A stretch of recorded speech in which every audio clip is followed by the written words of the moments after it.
don't understand why you're 40 years old playing the game still. So. Well, I mean, what game do you think you're going to be playing when you're 40? When do you think you're going to stop playing games? What's the age? What's the age? What's the cutoff age? When you're out of high school and college. You're a high school kid? Yeah, I'm in high school. Yeah. How old are you? Why does it matter? Well, I mean, you foresee yourself in the future quitting something you love, like video games? Do you not love video games? You just cruise through it. I mean, I think it's a little bit of a waste of time when you're that old. But... Well, how do you know? You're not old yet. I mean, I can think of probably reasons that video games would be a waste of time for a high school kid, too. Do you have a 4.0? Are you in honor classes to get more than a 4.0? No, but... You know what I'm saying? There's more things you could be doing to improve your life than playing video games, too, right? Yeah, you can study and not play games. Hey, just recreation, man. Having fun. Ain't nothing wrong with that. All right, then. Ain't nothing wrong with that. All right. Hello, everybody, and welcome to Honey Badger Arcade. We got a lot going on today, so welcome to the stream. Whether you're watching the vertical or the horizontal, if you're watching the horizontal, you might miss some, or if you're watching the vertical, you might miss some of the little videos and memes and stuff that may pop up. But hopefully you'll stick around for, you know, the show anyway, and maybe move over to the horizontal if you don't like the layout. I use the vertical to get people's attention because I have a better chance of reaching people when I do it that way. So welcome everyone. Let us get into today's stories. And we got a lot to cover. So first things first, let's get into this first thing. So I gotta display the thing for the people watching on, hold on a second here. Yes, for the folks watching, here we go. So first we're gonna look at is this. Once I get 10 people watching, I'm gonna do another campaign, another ad shout out through Rumble Studio. Shout out to Rumble Studio for the opportunity. I really appreciate it. I consider it a blessing. Any opportunity to earn a little bit more just to like help, you know, just me and my wife and JoJo get along is welcome. So any support from anyone, I appreciate. By the way, speaking of JoJo, he is here sleeping on his dog bed right now in the hot Virginia sun. And it is a hot Virginia sun. Okay. So anyways, hey Zeranx, what's up? Moving on to Rumble. Yeah, get those points. I know I haven't been, there's no way to connect Arcade Machine to Rumble right now. So because I like Arcade Machine, I want to keep her around. I'm going to have to like do a little bit of both. So, all right. But anyway, let's get into the story. So I got to talk a little bit about the Acolyte because everyone's talking about it, but I think that there is some cringe I'd like to react to. So we have here the actress. I already forgot her name. Amanda Stenberg. Interesting. And I guess, so she made this video to clap back at the haters of the Acolyte. Now we're going to watch the video and I'm going to give you my thoughts afterwards. Because I do think that, I think it's really easy for us to just go after individuals like this, or Rachel Zegler, or Zendaya, or Brie Larson even. And I think that there's some cause for it, but I think that there's something kind of like darker going on behind them, you know, and maybe we can like get a glimpse into that with this. So here is Amanda Stenberg. Yeah, Stenberg, who plays who's the star, I guess, double star. She's the star of two characters. She plays the two main characters in the Acolyte. So twice as diverse, twice as stunning, and twice as brave. And she is clapping back at the haters with this video she made in 48 hours after the Acolyte episode, I guess 3 or 4. Not sure, not following it. So, okay, let's take a look. I'm just gonna play the whole thing.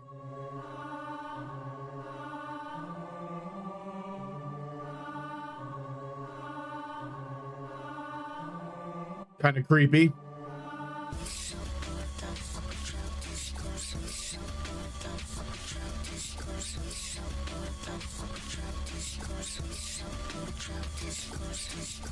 I'm going viral on Twitter again. Open up the news to find some interesting things. 20 million views. Interview from 2018 with Trevor the King.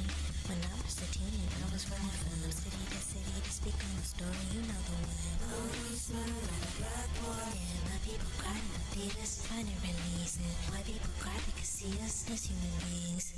Trevor asked what I want the people to know. I said white people cry. What's the goal?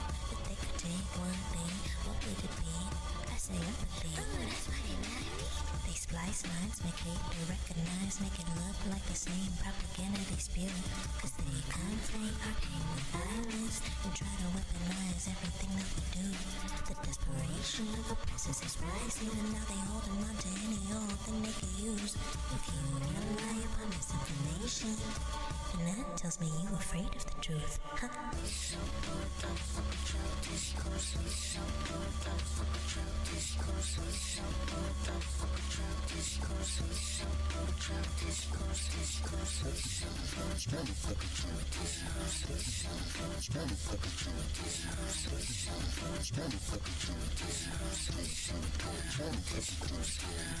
And now you're listening, I'm gonna tell you something fascinating. They spin and woke, bastardize it and appropriate it.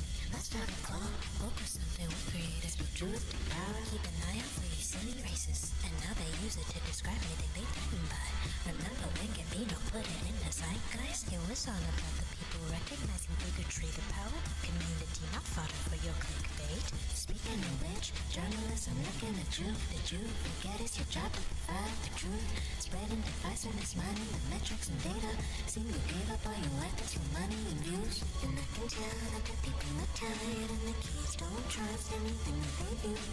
We can learn something from them, discerning. The future's coming and it's always the youth.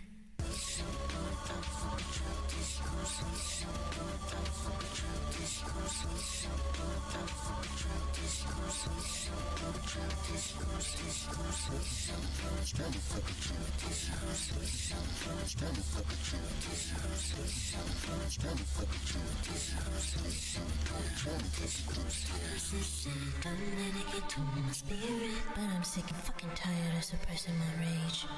400 years of taking the bullshit to compartmentalize that my ancestors had to encage. If you don't confront the pain that you live with, it'll manifest as addiction, diseases, and hate. I've seen the infection repression can give you. I'm not gonna be the next one sent to an early grave.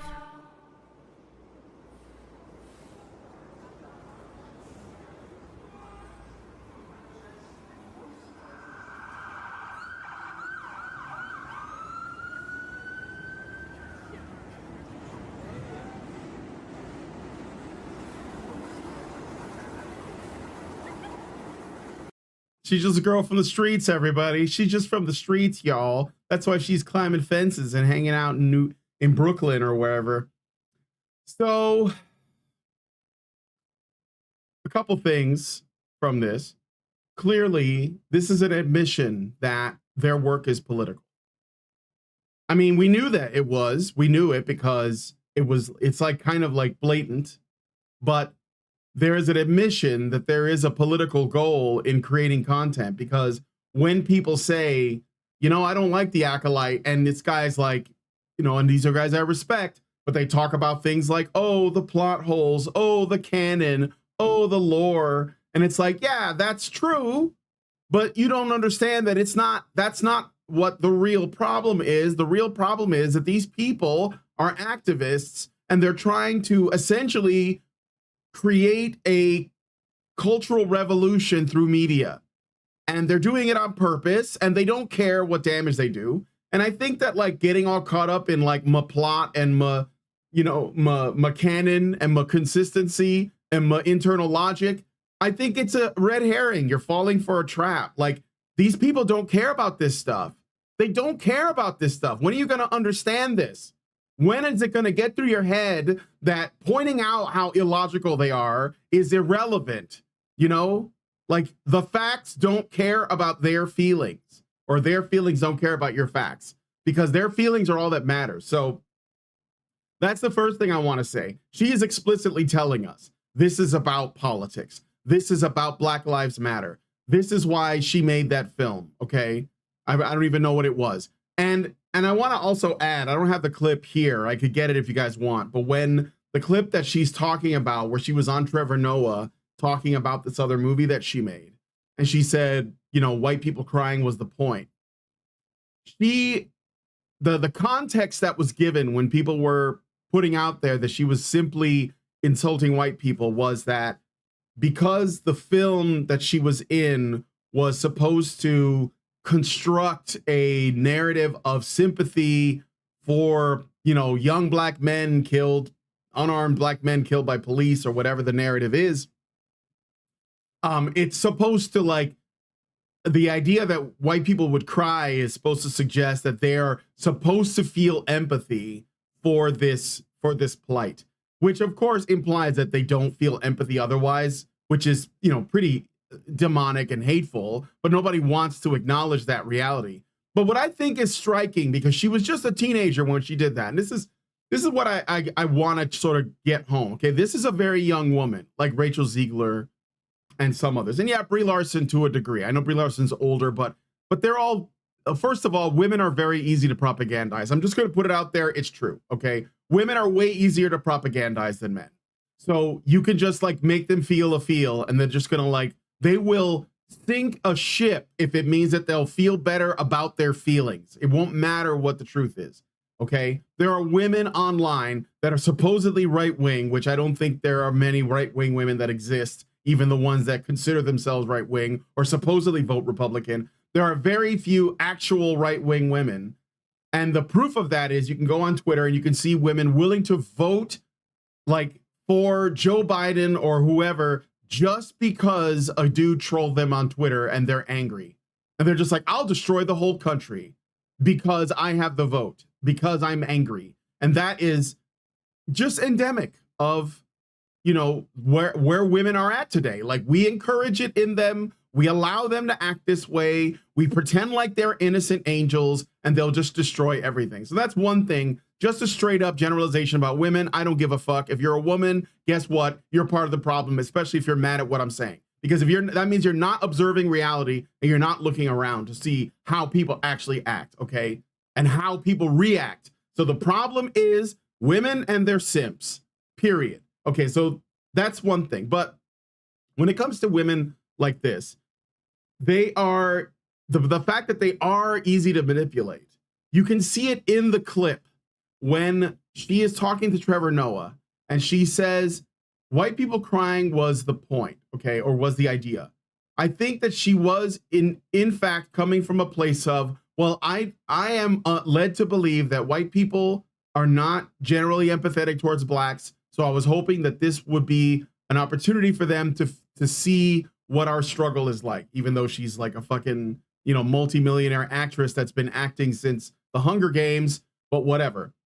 And Trevor Noah's reaction was actually what drove that home. He over laughed at it. Like, he just broke down laughing, holding his gut, you know, keeling over, because he wanted to enhance that statement. So he is actually the person that fit into it. Watch the clip again. If you want me to, I'll go get it and we'll take a look at it together. But Trevor Noah actually is the one that created that whole viral meme. It was his reaction, because he could have said, oh, I understand you're trying to, you know, create some empathy, and you think you are under the impression that, you know, white people are not aware of how hard it is. But he didn't do any of that. He didn't provide any additional context. He just belly laughed at it because he thinks it's funny that white people are uncomfortable. That's why he does that, okay? So let's stop pretending like, you know, he's not really the issue here. I think that women like this are useful idiots to these people. I think they're manipulated. Like, how can you possibly be a multi-million-dollar, like, rich as fuck, 1% actress who's obviously, by the way, mixed race, not just by looking at her bone structure? She is an attractive girl. She's obviously not 100% black. Her last name is Stenberg, which implies Jewish descent. And yet she is claiming blackness right now. And here's another thing I have noticed in the political world. Blackness is like queerness. It is not something that you are born with. It is something that you act out. So when she like fluffs out her afro and she puts on some booty shorts and a tube top and goes out under a train track and twerks, you know, to trap music, she's actually just essentially playing out blackness and claiming it as her own. And she's also trying to possess or take ownership of things that she considers to be black. This is why when you see these black activists, anti-racist, identity Marxist types talking about blackness, they will first off use the term blackness, which is not a, you know, it's not a race. It's a kind of behavioral identity, and they'll capitalize the B in black. And you pay attention in the future when you see that, because that is Marxist language. They are saying that black is not something that you are genetically. It is something beyond that, right? It is booty shorts and tube tops and trap music and afros and, you know, and power fists and stuff like that. It is a revolutionary identity that is concerned with revolution, right? And of course, it comes from the most elite, the most like, you know, let's say the most privileged people like this woman. So again, I'm not angry with her. I think it's cringe. I think it's kind of pathetic, but I think it's very telling. You understand now that this video, it tells you everything you need to know about what they really believe and what it is they're after, okay? So when you say you guys are being woke and you don't have to provide any evidence, you can just show this video. And because she literally says woke is our term. She references, what's his name? Donald Glover, Childish Gambino, I guess was his, you know, online or his rap name. And because he was the one who, you know, sort of put it into the lexicon or the zeitgeist. And again, I think it was irrelevant then, because these people, and they keep saying that they don't want, they think that they're bored of our discourse. So who's our? Who are they referring to? Well, essentially anyone who disagrees with them on anything. So this is why I'm saying, like, you know, let's say that you're a person that's watching this stream right now, and the only thing you care about is like that our culture, you know, stop attacking its own fan base. Like our culture, the people who create, you know, media and content and our entertainment, you know, that they stop attacking the people who actually support them. Well, you have to understand, it's very crucial that you have to understand, first of all, you have to understand Marxism. You have to understand communism so that you can fight it. You have to understand that these people are not mistaken. They are not ignorant. They are evil. They are coming after you. They don't care. And this is just the means by which they'll do it, because they're also cowards. And if you can expose them as cowards, then you will win. But you have to stop, first of all, trying to rationalize, because they're not rational. So you're literally fighting something, you know, it's like something out of a Lovecraft novel, right? You're trying to rationalize what you see, but the thing that you are looking at is beyond rationality, and it doesn't care that you are trying to rationalize. And that's what these people do. So extremely crucial that you understand that, okay? And I think that this girl, I mean, I feel sorry for her in a way, because she doesn't understand what it is that she's actually supporting and defending. And it's because she has been propagandized. I think, you know, if you look at it, all of these young stars, these young famous people, especially women, they get drawn into this world of Hollywood and entertainment, and they're corrupted by it, and they're transformed by it. And I think there's a lot of abuse that goes on. And I think you guys would agree, you know, but they are ultimately, she is responsible for her own actions. But I think that like there is something deeper and more sinister going on. And I think that when girls like this get trotted out and they get to clap back at the haters, it feeds into their ego, because they're getting attention. And this is one of the things they want. Oh, look, I got millions of haters. This is good, right? This means I'm winning or something. So Just very sad, you know, sad and pathetic. And I think that the worst part is that when she gets older and she loses her, you know, youthful appeal, they're just gonna dump her. She's gonna be cast aside. She's not gonna get work. I mean, she's not a great actress to begin with, but she's gonna lose work, and she's gonna be, and of course, she's gonna blame white supremacy. She's gonna blame white supremacy after it because all of her bosses to her are white, even though they're not really. But anyway, so thank you. We are at 10, so I'm gonna run a campaign really quick before we get into the next story, and I'm gonna try and knock that out really quick. So I appreciate everyone for going with this. We're gonna make another let's see, let's talk about Rumble, and let me promote Rumble again. So I'm gonna do that. Ooh, what happened? It disappeared. My thing disappeared. Hold on. Where is it? My campaign is gone. Did they take it away from me, or is it because I dropped? Wait, what does it say here? Let me just refresh. I'm gonna look for another campaign. We'll go through it really quick. If there is one, there might not be. Maybe they got taken. Maybe they're only up there for a little while. Yeah, there's nothing up. That's okay. We'll just we'll just continue, and then if I see another opportunity, I'll seize it. So okay, so back to the chat. Thank you, Mr. 0303, for the Rumble hearts. All right, so let's look at this. Speaking of Disney, all right, maybe you've seen this already. I don't know. I'm gonna play for you this latest offering.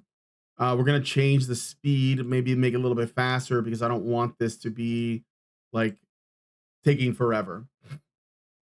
So James O'Keefe's O'Keefe Media Group, they normally do this investigative journalism where they send in, you know, spies to try to like get some dirt on various organizations.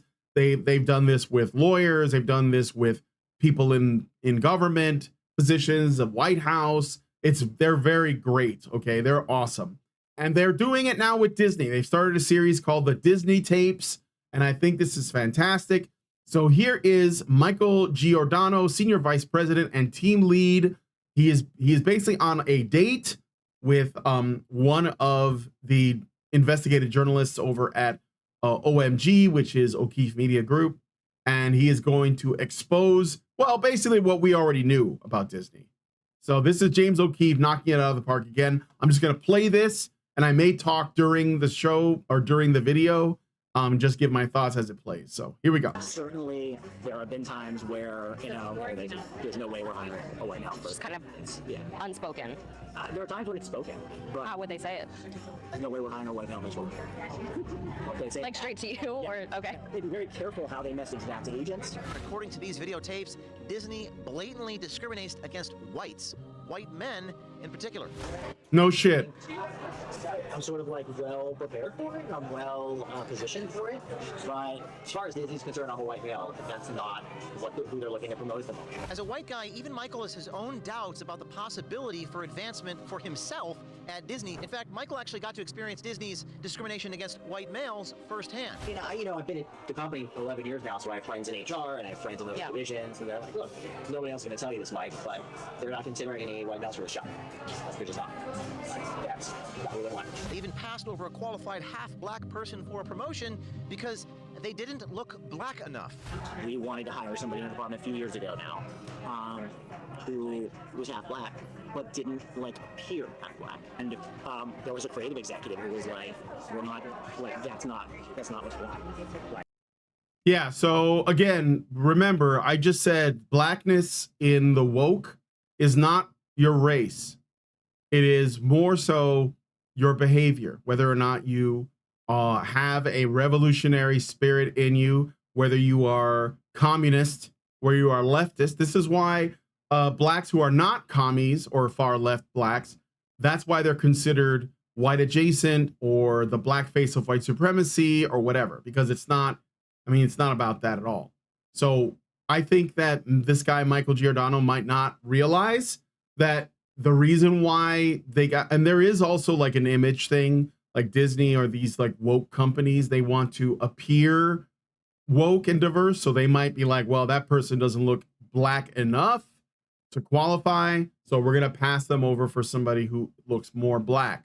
But of course, that has to operate on some stereotypes, which is kind of funny, but it's true. I mean, it's true. It's just the way they work. This is how these people are. They are identity Marxists. They wanted somebody in meetings who would appear a certain way, and he wasn't going to bring that to the meeting. I mean, it kind of feels like we're, at some point there's going to be a lawsuit. That's kind of how it feels, just because of, And that is a lawyer talking. So how does Disney explain pushing these discriminatory practices? They use code words and buzzwords. I'm guessing that there's a acceptable code words and buzzwords that are used to explain what they're looking for. They might say something like, look, we're not looking at like the usual suspects for this job. So it's like not like a legally actionable thing. Not the usual suspects. They, for writers and actors, you hear all the time, like, looking to hire writers and actors who bring diversity. I'm not looking to bring on any more clients who are white. So, I mean, this is obvious again, like, so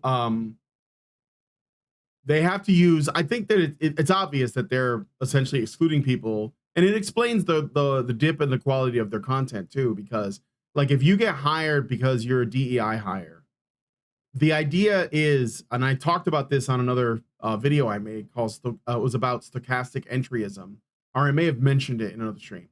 And stochastic entryism is like where if you hire people who are from like non-white, non-male, non-heterosexual, cisgender, whatever backgrounds, and they have college educations, then what you're really doing is you're trying to hire people for ideological purity. But since you can't really hire on that basis, you say we're going to hire these kinds of people, and because those kinds of people that I mentioned, those minority groups, those progressive protected groups, go to university, then they're more likely to get inundated with progressive propaganda while in university, Marxist propaganda. And so they're going to come out activists. They're going to come out, already ready to join these woke companies and add more wokeness.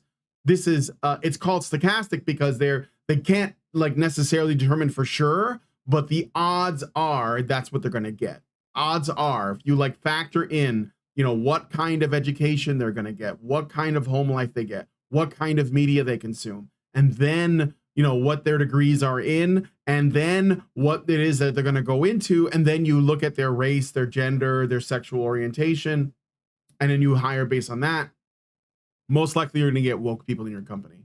And of course, this is actually going to create a little bit of problems as well, because woke people are not only like probably going to be less talented because they're not hiring based on merit, but they're also likely going to be a bit more, let's say, insufferable. so it's going to reflect in the quality of their content. Like they're more narcissistic. So because they've been told, like, you have it so hard because XYZ, you are a victim, you are this. And so they end up coming out with this kind of personality, and it is reflected in the quality of their work. So that is something that that he probably doesn't know. But when they say the language they're using, which is what do they say? Like, we're not let me go back here. Yeah, anymore. No, before this where he said because they can't use the language. Yeah, they can't use the language. So I'll play this bit. They might say something like, look, we're not looking at like the usual suspects for this job. So yeah, the usual suspects. So I think that this is actually kind of a good thing, because it tells you that Disney knows that they can't be overtly prejudiced. They can't be overtly discriminatory because it could result in legal problems. And the truth is, I think the solution to this problem ultimately is that they should allow any company to be discriminatory whenever they want. And if they did that, then that would solve the problem. But you see, companies like Disney, these BlackRock companies, these woke companies, they want to have their cake and eat it too. So they want discrimination to remain you know, like legally actionable, but they want it to go the way that they want to. That's why they're finding this workaround. So this might bite them in the ass. But I'd like to get to a place where discrimination is just like, it is what it is, right? Except for maybe the government or anything the government funds. I think that that's okay. And the government does fund corporations. So there's that. So it's like not like a legally actionable thing. So everybody knows what it means. Linux says it'd be lit if you use if you say the N word. Okay, nigga. They, you know, for writers and actors, you hear all the time, like, you know, looking to hire writers and actors who bring diversity. And I'm not looking to bring on any more clients who are white. Welcome to the Disney Tapes. My name is James O'Keefe, standing here in Burbank, California, outside Disney corporate headquarters. This is our first part in a series about blatant discrimination and woke policies at the Walt Disney Company. To say that the Disney Company has had a tumultuous 5 years, well, that would be an understatement. Major box office flops, a losing battle with the state of Florida, and a... Is that a Clownfish TV video right there? Disney just lost? I think it is.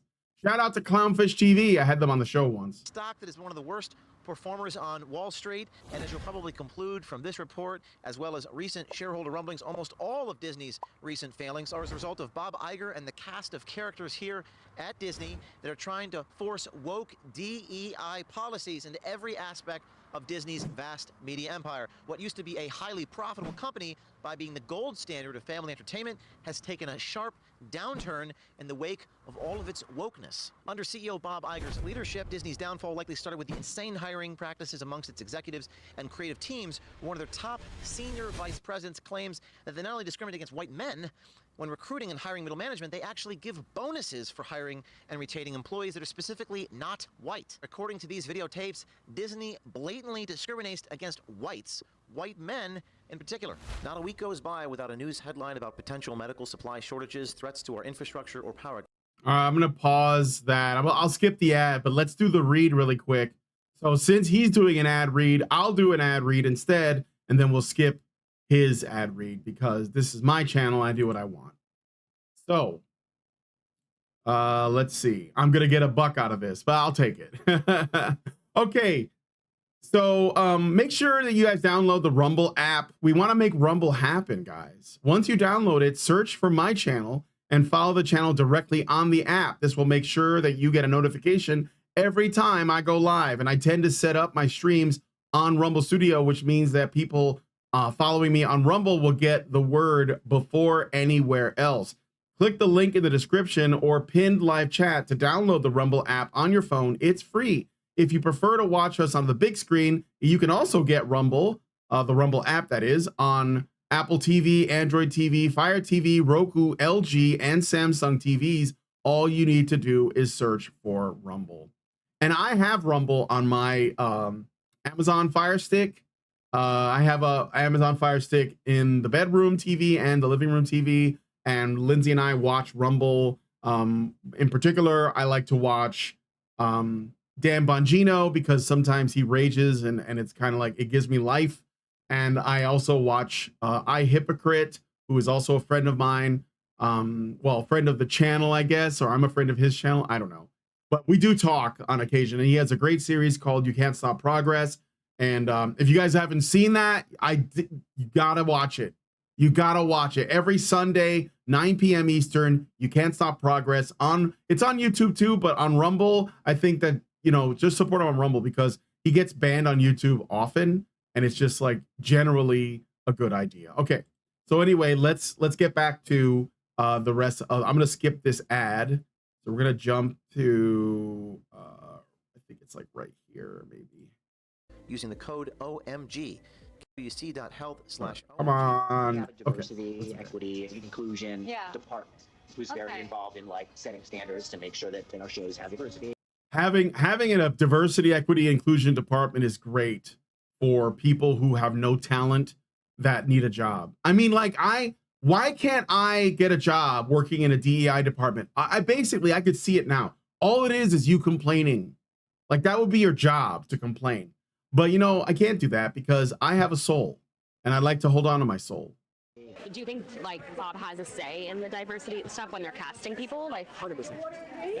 to what? He gives the directive. I mean, For each show, for each. not that specifically, but like, you know, hey, I want every show to have substantial diversity. Iger even has a chief diversity officer. Now, up until recently, that was Latondra Newton, who played a big part in dragging Disney full bore into its losing culture war by promoting discriminatory hiring practices and introducing gay, lesbian, transgender, non-binary, and other characters into Disney's children's animated series and films. Is it like an all-across thing, like all of HR, or there's like that one specific person that kind of like, because I forgot the lady's name, she's the head of the, Oh, I know you're talking about the head of the diversity, yeah. the African-American lady, yeah. So is that like kind of her deciding She that? oversees a lot of that, for sure. But it's pretty broad, I would say. There are other people in HR who are also focused on that. I would say a relatively large percentage of our top writer creators happen to be gay.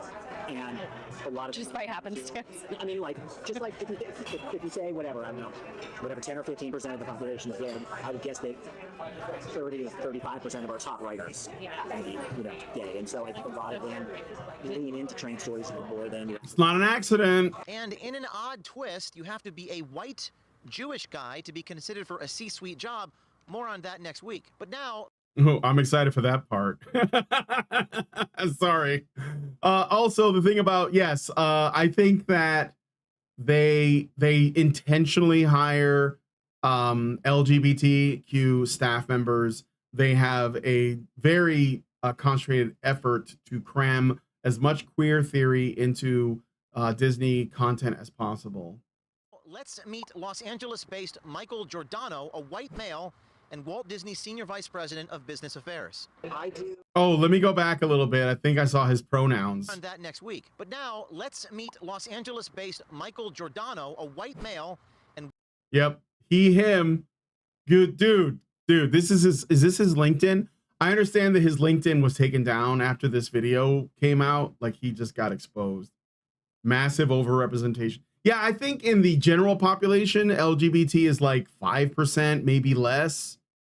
But he thinks it's 10 or 15, which means he's kind of around a lot of gayness even before you consider the company. But I wouldn't be surprised if like the Disney Corporation was like a lot of LGBTQ people. Walt Disney's Senior Vice President of Business Affairs. I do like business affairs, so like negotiations for television. Oh, okay, gotcha. Yeah. Nice. That's really cool. Not really on the creative side. You know, so a lot of it is, you know, like knowing like the guild agreements and the union agreements and everything. Like make offers for the writers And unions. who are going to be out working on the show. Fuck unions. Directors, and try to like, you know, get to a place where we can be able to deal with them, help the production to budget, and so much of my job is just the negotiate really. And then other people are doing kind of the drafting of the contracts. So, you know, Oh wow. So yeah, what's the negotiating like? I'm like sitting down trying to figure out, okay, you know, what are we gonna pay this actor for this role? What do we think they want? What, you know? Oh, wow. Kind of strategize that. Everything from how you produce a show, how you distribute a show, how you exhibit a show, how you market a show, things like that. All of the negotiations and dealing Yeah. One, well, actually, Dude. This guy is this is the thing. The reason why groups like the O'Keefe Media Group and Project Veritas and some of the others, some of these like, you know, Real Clear, I think there's a Real Clear something, or there are these other investigative journalist groups. One of the ways that they get inside like this is they basically have like chicks on dating sites, like on dating apps, looking for dudes that are apparently just like thirsty as fuck. It's always like these thirsty ass dudes. They're either heterosexual dudes or gay dudes. There's been plenty of really gay like dudes that have like been, you know, sort of like, I don't know what you call it, like baited or catfished by these people to expose everything like of the inner workings of their companies. And they don't even really have to get drunk. They're just looking to get laid. And so like, this is like a lesson, guys, a lesson. First of all, avoid dating apps because you never know who is a fed or working for the O'Keefe Media Group. So in a way, it's kind of a blessing in disguise that these guys are like, you know, just they want to impress. And the women, I mean, like at some point you have to look at a chick and be like, because I bet that these women are probably really attractive.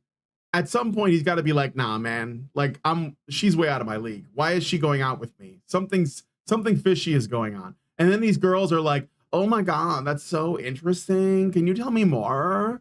What else do you do? Oh my God, that sounds so complex. Oh, I'm just so dumb. I don't know anything about that. What is that? What is negotiations? What is that? What is that? You know? And these guys are like, oh, I'll tell you. You know, it's so funny. But anyway, yeah, the honeypot thing, it's great. It works very well. And this guy is totally falling for it. And this is his undoing. Actually, 2 of our brave undercover journalist and American swiper investigative reporters met Michael on the dating app Hinge. And it's See? this story, which focused on Disney's overt discrimination against white men, you'll see later on in this report, and it'll be quite entertaining. Michael turns out to be quite the ladies' man. How long have you been on like dating out? Not very long. Have you been going out? Not a lot. Not a lot. Anything like worth? You know what's funny? No. Let's dig right into Disney's discrimination. If you're wondering how Disney as a company looks at race, gender, and discrimination in the hiring process, about how they recruit and hire talent, look no further. I think there are times when it's like so front and center. It's like great because that's the focus, you know. Like we have so many shows where we're casting and we're like, yeah, we're not even going to see, you know, certain people for it because we need that to the role to. Yeah. So is it intentional that they want like they only look for diverse candidates for certain roles? Yeah. I think there's certainly a belief that it's just good for society and they know. But there's also a belief that, like, we're going to make more money if we appeal to a wider variety of people. And it's a good thing. We have shareholders too, you know. And so diversity helps with that. Diversity helps. Yeah, so I don't think this is true, but I think that the people like this guy get told that it is.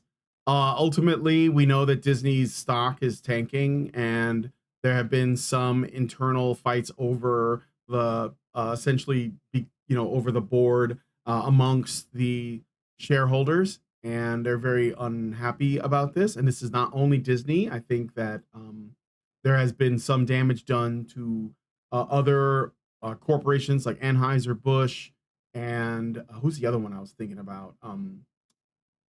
Procter and Gamble. But Procter and Gamble happens to be so massive, like they're fucking huge, that it's not easy to put a dent in it, but it's okay. Maybe it's good enough that we just don't support them. So, all right.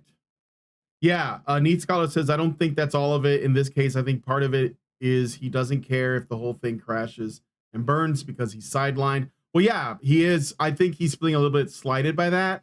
But this is another thing, like, like white guys, you guys got to stop like putting up with this shit. You got to stop trying to justify being mistreated in this way. It's not cool, man. Like there's some of the worst about this. Like David Jaffe, who I just don't get tired of like, responding to him because he's just the most self-flagellating white guy I've ever seen. It's like, oh, well, maybe we don't deserve to be happy. Oh, well, maybe we don't deserve to like, maybe we should be treated. Maybe I have this coming. It's like, stop it, dude. You're pathetic, bro. You created an incredible game franchise and then people destroyed it. And you're just like trying to justify it. Well, I mean, like times change. I guess that's it. It's like, no, that's stupid. Like Devil May Cry is still going. The franchise hasn't changed that much. And your game was on par with that. You don't see the folks at Capcom bending the knee to that degree. I mean, they got their own issues, but not Devil May Cry 5. That's like, that was like every gamer's, well, they did a poll or something, and Devil May Cry 5 was like the top Capcom game played. So at least, maybe they'll respond to those incentives. I don't know. But anyway, let's keep going. Helps with financial incentive.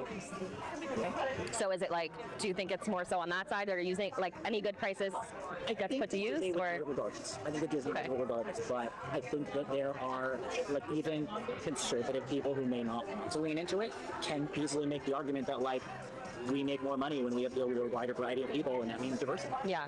There's a real focus on every show, and I'm sure the movies too. I think this guy is kind of virtue signaling here. Making sure that the writers' room has a real, diversity, not just, not just gender or sexual orientation and ethnicity, but making sure that they're hiring some writers who they have certain disabilities, but they wouldn't have hired them. So there's kind of a really broad look. Yeah, it does seem like the last few Disney movies were written by people with Down syndrome. So maybe they are getting them on board.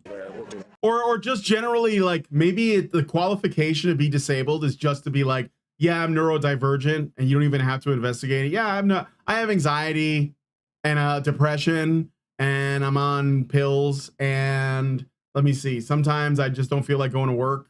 And they're like, oh, that makes you disabled, so welcome to the company. Welcome aboard. Yeah. Yeah. So they talk a big game about DEI, but do they actually do it? Apparently so. They even passed over a qualified half-black person for a promotion because they didn't look black enough. Yeah. We had a situation where we wanted to hire somebody in the department a few years ago now, who was half black, but didn't appear half black. And there was a creative executive who was like, "We're not that's not what's like." They wanted the full.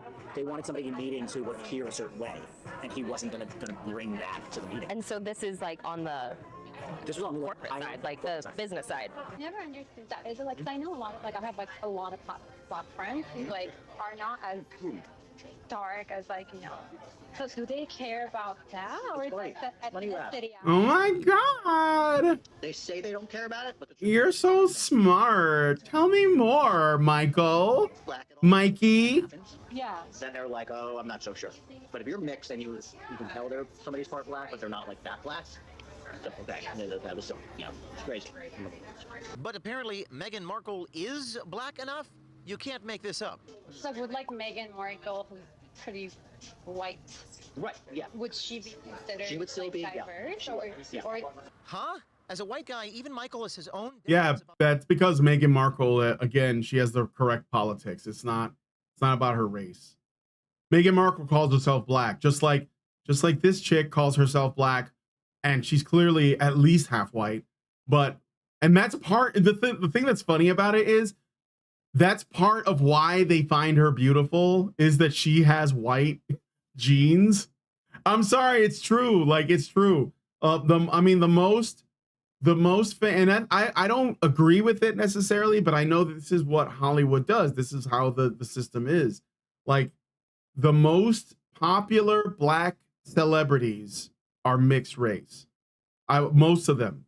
Halle Berry was mixed race. When she was young, she was the hot chick.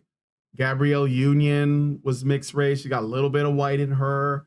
The only examples of some truly more, I would say, I guess, more black women that were beautiful, or at least were considered beautiful, be women like Iman, who was a model. And they had that, that chiseled thing going on. And sometimes they looked a little bit too masculine, like Grace Jones, but still, or Tina Turner was, again, a light-skinned, black woman. I'm just saying, maybe there seems to be a reason why mixed race blacks are the most woke.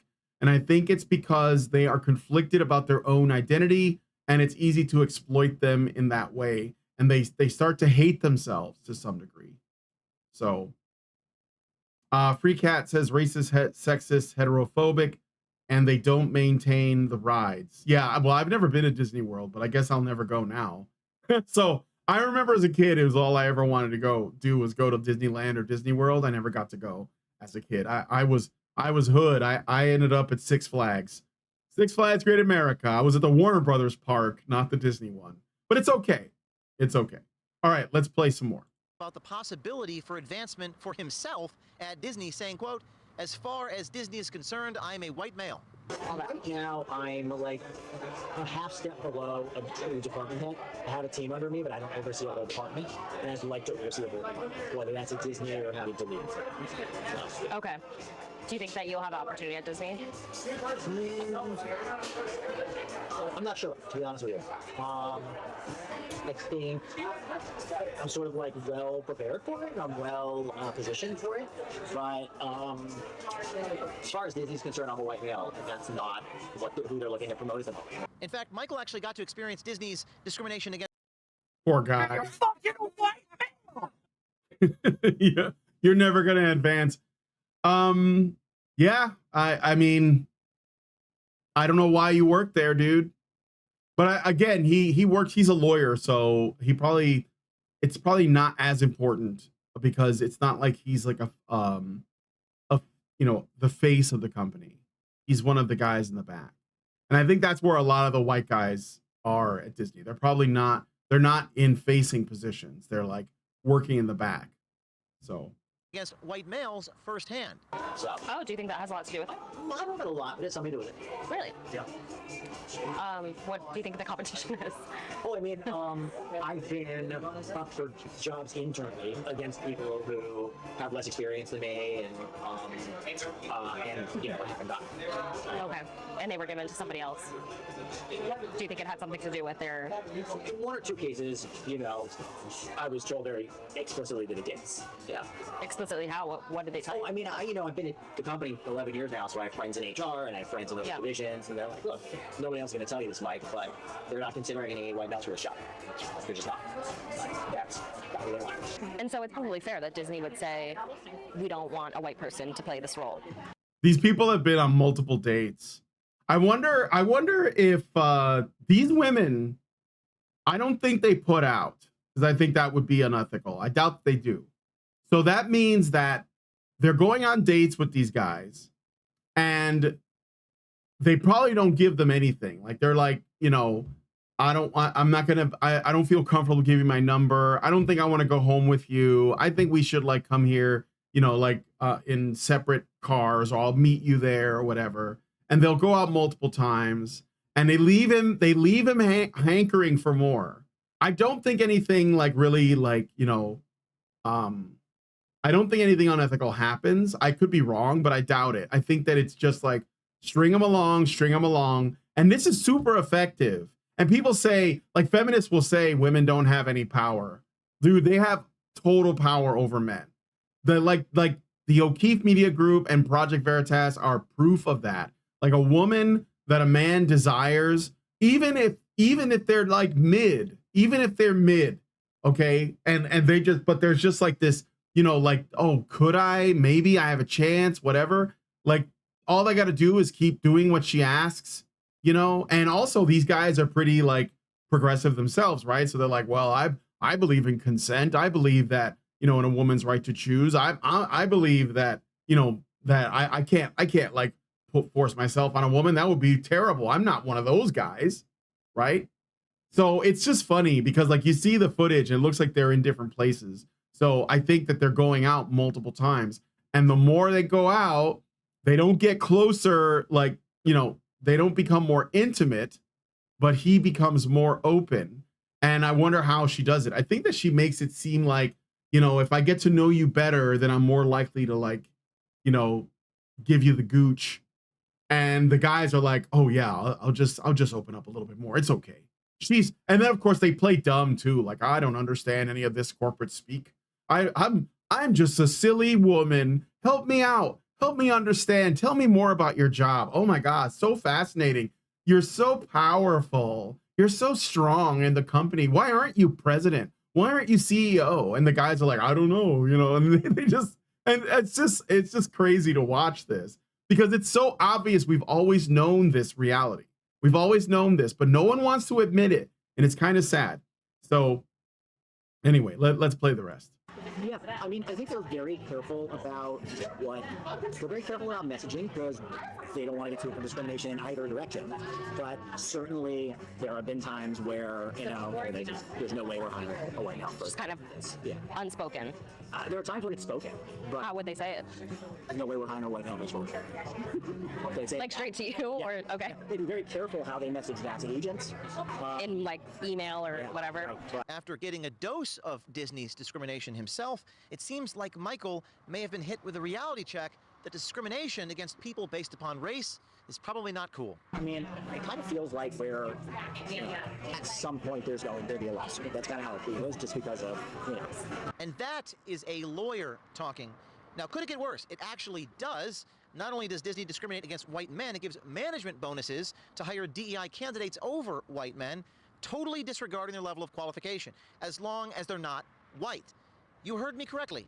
A part of some executives' compensation package is based on hiring and retaining black hires. We saw this in the case of IBM. America First Legal has launched a lawsuit. Many people coming out of the woodwork from IBM, from these Fortune 500 companies, all saying they've experienced this. We are certain to hear from people inside Disney who've made these claims. Many people here in Los Angeles, here in Hollywood, very afraid of Disney, very afraid of retaliation against their creative productions or movies or films or jobs for speaking about this truth. But if you have been a victim of discrimination, please reach out to OMG or Citizen Journalism Foundation, and we will try to get you representation to get your rights back. I've had it with all my personal and private information being exposed and exploited. All right, I'm gonna jump ahead to past this unplugged thing, and let's see. I think I want to see a little bit more. OMG. I mean, HR keeps a huge spreadsheet. Yeah. What kind of spreadsheet? I mean, I haven't seen it exactly, but I mean, literally, like, you know, they have stats. 17% of our executives at this level identify as XYZ. 40% of our executives at this level identify as, you know, dude, they have goals that they're trying to hit. They want a certain percentage of diversity here, a certain percentage of diversity there. But are these like, these are open goals? Because you're saying they can't say it in such specific terms. So are they open goals? They are open goals at a senior enough level. So how does Disney explain pushing these discriminatory practices to the people that they work with? Well, according to Michael Giordano, it seems like it's a sensitive issue, and they use code words and buzzwords. I'm guessing that there is a acceptable code words and buzzwords that are used to explain what they're looking for. They might say something like, you know, look, we're not looking at like the usual suspects for this job. You know, so it's like not like a legally actionable thing, but everybody knows what it means. According to Michael, even Disney's human resources agencies are on board with these practices. Hi, guys. Of course they are. Are for the discriminatory hiring practices? What do you mean even human resources? Like that, I think that's where it started, dude. I mean, like, human resources is absolutely like cancer for your company, especially if it's small. I don't think you should have them. I mean, I think that human resources are just disastrous. And I think that's where a lot of this comes from. I think it comes from human resources. I think it comes from unions. You know, I think it comes from lobby groups. I think it comes from consulting firms. All of these issues in any organization, doesn't matter what you make. You could be a toothpick making company and you will have problems. So, I mean, I don't maybe James O'Keefe isn't surprised and he's just sort of like, you know, trying to drive home this thing by acting surprised, but human resources is definitely where this stuff lives and grows. Do you work in HR? No? You familiar with the buzzwords? They don't know what I'm talking about now, but they will soon. They, you know, for writers and actors, I'll hear all the time, like, you know, I'm looking to hire writers and actors who bring diversity. I'm not looking to bring on any more clients who are, like, you know, so there's definitely that focus.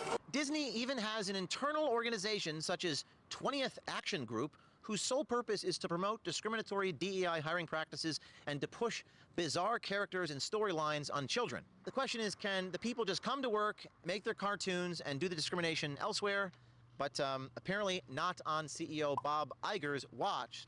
So how is prioritizing these DEI practices over hiring merit-based talent worked out for Disney shareholders, you might ask?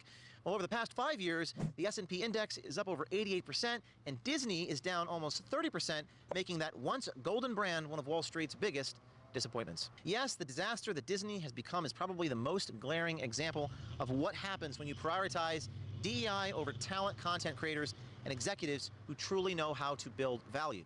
So will Disney turn it all around and hire or promote based upon merit? We shall see. This is just part one. We got another tape coming out next week. This is a multiple part series. I spoke with Michael Giordano. You'll see that soon. I don't really like the part where he confronts people. I don't know if you guys get anything out of that. It just comes across as kind of, I don't know, I don't want to say exploitative, but I just think it's a little bit cringe. you know, it reminds me of Michael Moore, who would like, you know, do these stunts in public, and it just like, oh, so he's like a documentarian, but he's got to like show his activist side by doing something really, you know, kind of stunty and cringe. And I don't think that much comes out of it. Like it's not like these people ever sit down and say, you know what, I did do that, I was wrong, I think this is a terrible idea, and I'm ashamed of having been caught. That never happens. They always run away, they stop talking, they make threats, because that's how people that act when you expose them. You know, they scatter like cockroaches, or they act like a cornered animal. And they're because there's no humility in people. People don't have the ability to say I was wrong, right? So I'll play the rest of it, but I'm not expecting anything out of it. We are. You have nothing to say. Haven't seen you in years. Do you work for Disney? I'm not gonna. Is this you right here? I'm not doing this. And hopefully we get a comment from the CEO, Bob Iger, reporting from Burbank, California. Yeah, and then he chases Bob Iger down the street. Like, I mean, I don't know, man. Like, I that's not necessary. Although there was one other thing I wanted to mention about this video that I didn't hear. Let me see. Hold on a second. I'm chatting with you guys now, right? Okay. So there was one other thing I was gonna mention. He talks about how Disney is a family entertainment company. And I think that there is something there worth bringing up, because Disney as a company used to depend on the existence of families to justify itself, right? Like, you brought your kids to Disney movies, and they made the movies so that adults could watch them as well. So they weren't like Teletubbies or something that is so, you know, infantile that an adult couldn't get anything out of it. The purpose of Disney films, even like whether they were animated or not, was so that the entire family could enjoy them. But families are on the decline. So maybe Disney is no longer targeting families like at all. I mean, there is content for children. I'm not saying they're not doing it, but maybe it's not becoming their primary focus anymore, because there has been a decline in families. So maybe this means something. Why? I mean, in fact, their content could arguably be considered anti-family because of all of the queer themes and the trans themes and so on. And the adult themes, the sexual themes, you know? I mean, they've done this with, I think the Marvel Cinematic Universe has become, now that they've owned it, there's a lot of like weird like lesbian stuff in some of the later stuff, like the Marvels, etc. And then you have like X-Men 97, which you know, I watched it, I thought it was okay, but I ended up asking myself, like, who is this for? Because it's a cartoon, but it's not for kids. Like, there's obviously adult themes. And what it's based on is essentially nostalgia for, like, you know, millennials and Xers. So it's for adults. It's just like aimed at kids in a way because of the, you know, the level of the content. So it's like, well, what it's sort of like, there's a lot of stuff that's being made today that doesn't seem to have a home. I don't know if you guys understand what I'm saying in terms of our film and television, and not just from Disney, it's like everywhere, right? And I think a lot of it has to do with the fact that we have done enough damage to the idea of a family with a father and a mother and children that our media doesn't have a lot to reflect, because, and it doesn't want to encourage this either. So I wonder about that. I mean, Disney is described as a family, you know, a company that makes content for families, but it doesn't appear to. So, all right. Anyway, let me see what you guys are saying. Neat Scholar says, in a way it's cringe, but on the other hand, I think giving them a chance to speak is better than dropping the video without telling them anything. Yeah, I guess that's true too. I could understand that. Zerang says, the last one with the cool guy, Koof guy for Project Veritas was hilarious. That guy freaked out good. Oh yeah, for sure. For sure. Okay, so Zerang sent me something, speaking of. I'm gonna drop it in here and then we'll take a quick look at it. This is an old New York Times article from 2020, and I'll I'll just give a quick like skim it because it's been a while. It's called Pink Slips at Disney, but first training foreign replacements. Ooh. The employees who kept the data systems humming in the Walt Disney Fantasy Fief did not suspect trouble when they were suddenly summoned to meetings with their boss. While families rode the Seven Dwarfs mine train in search for Nemo on clamobiles in the theme parks, these workers monitored computers in industrial buildings nearby, making sure millions of Walt Disney World ticket sales, store purchases, and hotel reservations went through without a hitch. Some were performing so well that they thought that they had been closed for bonuses or called in for bonuses.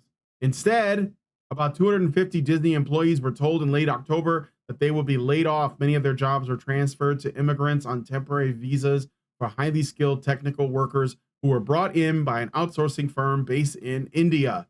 Over the next 3 months, some Disney employees were required to train their replacements to do the jobs they had lost. I just couldn't believe they could fly people in to sit at our desks and take over our jobs exactly, said one former worker, an American in his 40s who remains unemployed since his last day at Disney on January 30th. Probably a white guy. It was so humiliating to train somebody else to take over your job. I still can't grasp it. So yeah, they let a bunch of people go, probably trying to save money, I would guess. Last one. Okay, so but I don't know if I have time to cover this as well. So I'm going to move on to the next thing. So I got this other thing that I thought I would share with you guys. This is an interview with the Halo theme creator. So he was a creator, he's a composer for video games. He worked on Halo. So, you know, the Halo song everybody loves, this guy was probably involved. His name is Marty O'Donnell, and he is running for Congress. And he did an interview with on this channel, and they talked a bit about DEI. And I'm going to play this a little bit faster as well. And then we're going to listen to this guy because he's got some insights that I thought might be interesting to you guys. I told you it was going to be lit. I told you. All right, as you can probably judge by the shirt, there's something very specific I want to ask you about, as in video games, as it pertains to DEI programs and DEI being injected into games. Now, you are very well known for the Halo theme. My friend Neil is going to be very jealous. Shout out to Neil. Is the forced diversity narratives in games. Now, I just got finished writing something today about how Warner Brothers Games has started a leadership program for women and non-binary people. This right after they lost $200 million on a Suicide Squad video game that they hired a DEI consultancy firm to write characters for. Poison Ivy is an orange-haired girl, for example. We'll leave it at that. But they create these characters for people, and they create narratives for people. I've spoken to some people in the industry about this before. When you were involved in games, was this on anybody's mind? Was the amount of diversity, the amount of transgender characters in games, was this ever ever a topic that anybody thought they should worry about? Low fiber keeps the fucking ads. Hold on. You know, no, it wasn't. And the current you know, go woke, go broke. We just keep seeing that happen over and over again. When DEI is not DEI. It is not diversity, equity, and inclusion. It is code word for essentially a Marxist worldview of power structures, and you know, there's so many catchwords that are being injected into the conversation. Colonization. It's about controlling language. Yes. Things. It is so far from what, especially in the entertainment business, what people should be worried about. Are you going to tell a good story? Are you going to make a good game? Are you going to do something that's compelling emotionally for people, that's fun for people? That's what the creators should be concerned about. Now, you know, we've had our share of, I guess I would have to say, diverse characters, but it's like, it wasn't because we needed to make sure there was a certain percentage of, you know, fill in the blank. I'm turning up the volume a bit. These were like either great actors or this was going to be a great character. So it was never any part of what our discussions were about. Like, let's make sure we fill in the blanks for all of the, so the game characters reflect perfectly the makeup of the society.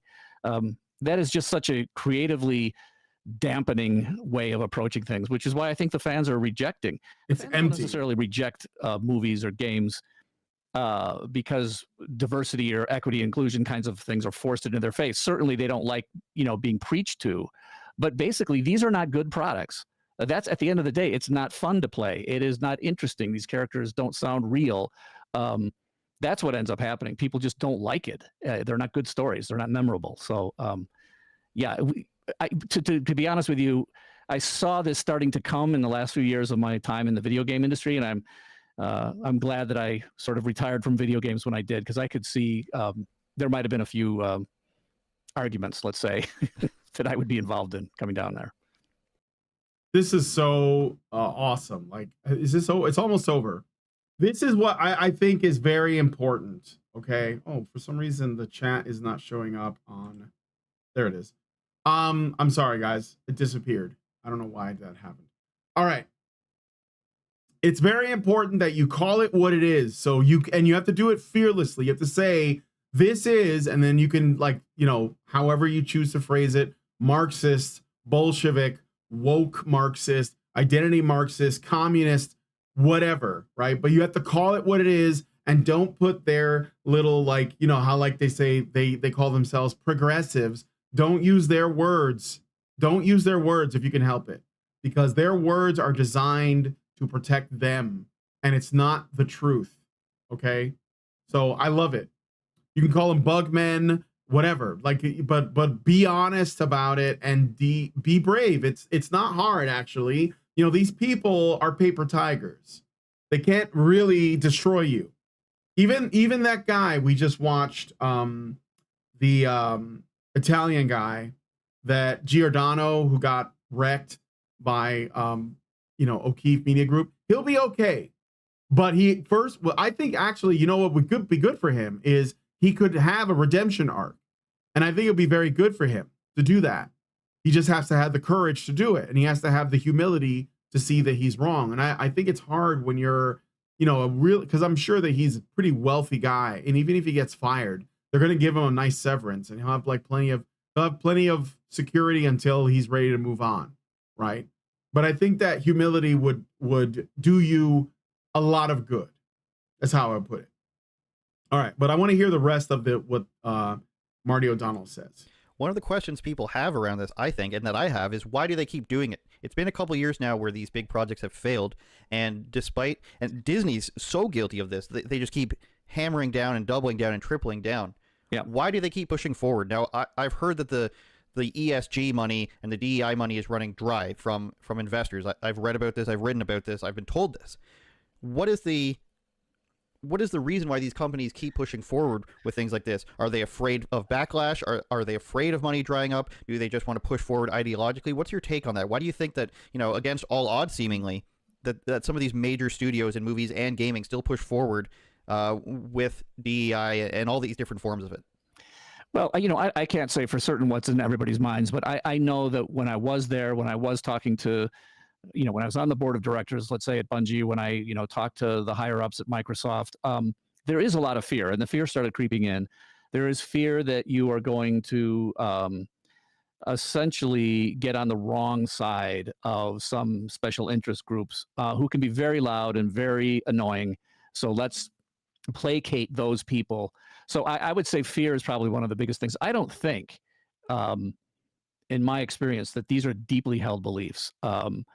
You have to understand that, especially in the big companies, the C-suite and the executives, they are just constantly, all they're doing is looking at the bottom line. And if they think something could affect the bottom line, I honestly think a lot of these people are empty suits. They don't actually have core values. So they adopt the core values of the moment to make sure they're on the right side so they don't get any sort of backlash. So they're cowards. But I think that the people in the middle management, the people in the human resources, the people that are brought on board, I think that they're true believers. And I think that they are working in a corporate environment, and they also hate corporations because they think of corporations as oppressive capitalist structures, which of course they're not, because corporations are by nature not capitalists, they're not free market entities. But doesn't matter. These people are not well informed on this stuff, and so they just rebel because big corporation, because fat man in black pinstripe suits, lighting cigars with $100 bills in front of the fireplace is how they imagine the company is run, and so they just hate that because they've been taught to hate that. So, but I think it's a lot of cowardice. And that's an indictment against the kinds of people who end up running companies. I understand that, but I've rarely found people with strong moral character running the companies. They tend to just be, they go the way the wind blows, and it's going to take them a little while to realize this is actually not helping their bottom line. And so there might be a few true believers out there, but it's few and far between, in my opinion. And it doesn't make sense. Almost nobody who ends up being at the top level of these entertainment companies actually ever made any entertainment. They aren't actual directors. They're not artists. They're not musicians. They're not writers. They haven't created anything. They might have come from marketing or have an MBA or work their way up through, up the production side of things where they're not really making things. They're just overseeing the production side. And so for some reason, I don't trust their judgment. They just don't have good judgment when it comes to this, and they have a lot of fear. So I would say fear is a big driving factor. All right, I'm gonna switch back. I would say, look this up. I can put a link in the description to this video if you want to watch it yourself. It's good, and I'm not surprised because Halo is Microsoft. Microsoft is woke AF. I mean, Bill Gates, essentially wants to engage in culling the herd that is humanity itself because of the climate. So yeah, not surprising. All right. So one other thing I wanted to get into, a couple of other things. You see, I've been going for about an hour and 20 minutes. But I think this is important to point out. So again, check out that video and these other things later if you have the time and you'd like to. I think it's good stuff. All right, so this is from Grums. He tweeted this out. This is important because we're still getting this message that DEI is not real, it's not happening, and that is a lie. As we know, it always starts off with this isn't happening, and then it's like this isn't happening, but if it was, it'd be a good thing. Then it's like this is happening and it's a good thing. So they never admit to it because they're cowards, and ultimately fear and cowardice is what we are up against, coupled with pride and a lack of humility. And this is like what human beings we just have to move towards these things. It's the only way we're gonna make things better. So anyway, Grums made this tweet. He said, "I'm calling out at Jason Schreier, who called DEI in gaming a hallucination. The James O'Keefe expose on Disney's discriminatory hiring and film practices are not surprising to me. I've heard of similar stories within the gaming industry from my sources, including not being POC enough to sit on the board of directors because they didn't have the right skin tone to satisfy the investors. Diversity scores being used for bonuses during reviews. That's crazy. Hiring and promotions based on how not white you are. Hiring and promotions based on how not white you are." Just gonna say that again. Internal struggle sessions for the white male devs where they must admit their privilege. Characters and stories being changed in games in order to satisfy DEI requirements.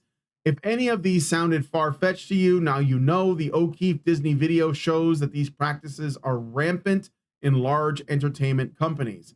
Much of these are illegal and have been for decades. Woke proponents don't care. They pretend it's not against the law, even though they know it is. That's because they believe that they're on the right side. This is all justified behavior. This is all correcting, the sins of the past. This is what feminism is based on, and all these other woke Marxist, identitarian ideologies, basically. So anyway, woke proponents don't care. They pretend it's not against the law, even though they know it is. They enjoy, often as white people themselves, white male cis tears. This is a madness which must stop. It's killing movies, games, and putting devs into a culture of fear. These are not hallucinations, and that much should be clear from the video you saw today. With Jason's connections, he is well aware of this, and he should be investigating it. His silence is deafening. Do the right thing, Jason. Cover the story. You know it's there. Please help me spread this far and wide and challenge the industry's best inside reporter to cover the truth in gaming. And then he includes a link to the James O'Keefe thing. And there we have a Neon there. And the thing is, you know, I like Clownfish TV. I've had them on, but I think that they have to like also stop like trying to be moderate because they're dealing with radicals. And I'm sorry, I get, you know, I really get annoyed with the fence sitting stuff, and I see it a lot. I see people trying to rationalize things that are irrational and center themselves in things where there is no center. There's no center point between communism and liberty. There is no middle ground. You just want liberty, okay? There's no center point between lies and truth. There's no center point. There's just the truth, guys. So, and it's super frustrating. But anyway, let me see what else. Oh, so Alyssa Mercante is back in the news. And she wrote an article, and Schreier is not going to do dick. Yeah, of course not. So this is Alyssa Mercante. She reviewed Elden Ring, Shadow of the Erdtree, which is the DLC for Elden Ring, which I have not picked up yet, but I'm hoping I'll have a little bit of time to play some Elden Ring for you guys. I want to show you the build that I have. I basically made a Giga Chad build, and I did it like, I don't know, a year ago, and I'm just playing through New Game Plus with my Giga Chad build because I think it's funny and based. But anyway, I'll show you all that later if you guys want to see it. So massive, menacing, and magnificent. I won't read the whole thing because I'm pretty sure she doesn't have a lot to offer, but by Alyssa Mercante. Hours into playing Elden Ring, Shadow of the Erdtree, the massive singular expansion for From Software's award-winning 2022 action RPG, I realize it's paralleling my real life. This is about me.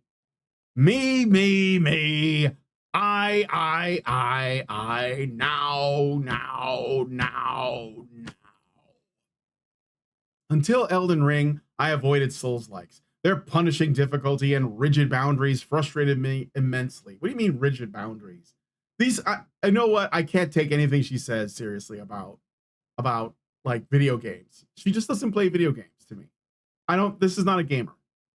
I hit a wall in Dark Souls Remastered and gave up. What was that? The Asylum Demon? Did you get hit by the boulder at the beginning and it killed you? And then you were like, oh, fuck this game. I don't like dying in games. It shouldn't happen. I just want to experience the story. I barely touched Bloodborne. It's a shame. That's a badass game. And avoided Sekiro like it was a poison swamp. In the real world, I have mostly avoided the ire of homophobes and misogynists in the games industry, writing an article that temporarily shakes them up before fading into relative obscurity once Reddit refreshes. But now I am willingly subjecting myself to arduous adventure, running headfirst into a proverbial wall just to shake it off, back up, and run into it again. Outside of the lands between and the Shadow Realm, I have spent nearly 4 months as the subject of a near-endless harassment campaign. It feels at times like logging on for a day of work is akin to walking through a boss door over and over again. Oh, no. Oh, wow. Dramatic much? Before I even make that connection between my real world and FromSoft's game world, I subconsciously attack Shadow of the Erdtree with dogged determination, as if besting a boss would bleed into my everyday and imbue me with a higher tier of self-confidence. Much like how it feels to receive near-endless hate comments from anonymous accounts or angry middle-aged men, I face Shadow of the Erdtree entirely alone, with no multiplayer summons, or no multiplayer summons would work for me in early access, a feature I relied on in the base game. So I faced it solo, and after almost 20 hours came out, as Renala says, born anew. There is so much in Shadow of the Erdtree, from new equipment and enemies, to stunning vistas, to an unparalleled lore dump that bears the fingerprints of George R.R. Martin that I'm confident anyone who plays it will walk away changed. So, I mean, okay. I don't want to read like the spoilery stuff, but here's what I'll say. I actually do think that playing Souls games is good for your character. I do agree with this. I don't know if it's going to benefit her, but maybe, yeah, Alyssa Mercante, maybe you should have played through Dark Souls. Maybe you should have played through Demon Souls. Maybe you should have played through Dark Souls 3 and Bloodborne. Maybe it would have made you a tougher customer. I'm just saying there's probably some benefit there, you know? So, but of course, my point is that she had to make this about herself. So, am I surprised by this? No, obviously not. And this is like how she's selling this. So it seems to me, I understand that Kotaku claimed that from now on, they're just going to be doing game guides, right?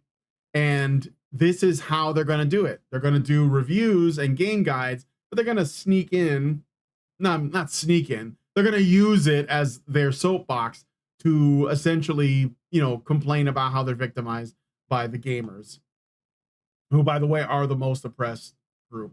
Okay, so let's get into Elden Ring. I'm going to play a little bit of it. I want to show you guys my build. I haven't bought the DLC yet. I haven't gone into it yet. I'm planning on doing it pretty soon, but I'm kind of like trying to refamiliarize myself with it. So hopefully you guys will be willing to humor me. But as you can see, there has been a patch. I don't think I have. I don't have the DLC, but somebody in the Discord does. Now I am on PlayStation 4. So if anybody has PS4 and they are they own Elden Ring and they want to like co-op with me or whatever, just let me know. So okay, so I'm about to do a boss fight. I want to show you guys my build, my build. So this is so when I played through the game the first time, I didn't plan anything. I didn't look up anything. I just kind of like winged it. Okay. Robert Johnson says, yeah, then she could walk, talk, and write without crutches. Yeah. I think it toughens you up, man. You should play a FromSoft game. So the first time, this is New Game Plus. I only played through the game once, and it was like a year ago. It was actually more than a year ago. And at the time, I was not feeling well. So a lot of this I kind of forgot. But I was very slow and deliberate with my playthrough. So I tried to find everything and search every corner of the map. There's probably stuff I missed, though. But on this playthrough, so on the first playthrough, I haven't done a respec, but I'm planning on doing a respec. But as you can see here, oh shit, I gotta share this on the hold on a second. I'm not sharing this on my there we go. Sharing it now on the vertical stream. Apologize for people watching on the vertical stream. So what was I gonna say? Let me see. Yeah. So normally when I play a Souls-like, the first build I go with is a strength build. I think it's like a good starting way to sort of get to know the game. I always like playing like characters that use great swords. I've always liked that. Like just a big, big guy, big sword as a starting playthrough, even before I played Souls games. So for example, I think it was like Dragon's Dogma, I had a guy with a great sword. When I played Soul Calibur and Soul Blade, I played Siegfried because I liked him. So I was always into that, And when I used to play D&D, when I was most of the time I'm a game master when I do it, when I play D&D, tabletop stuff.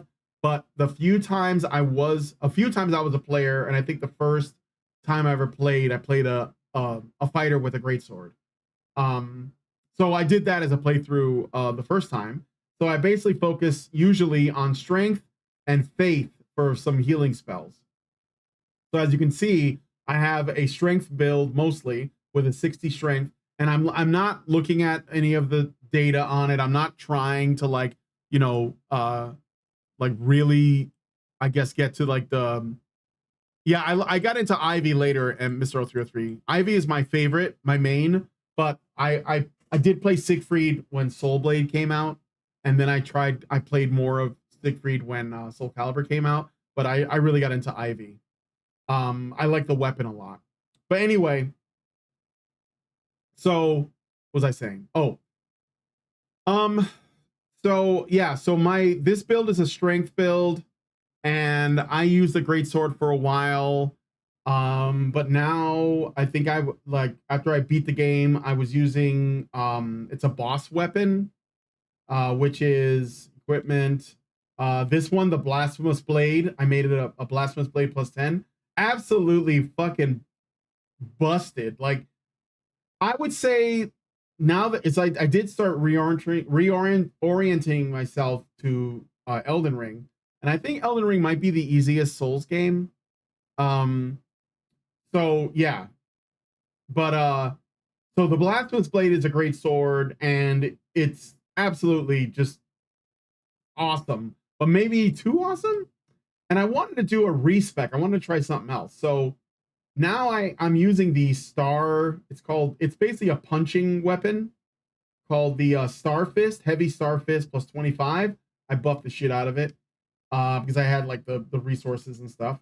And now I'm rocking these, and these are awesome. So I'm gonna go ahead. Oh, I need to light one more torch. So I can't go fight the boss just yet. Taki is all. I like Taki.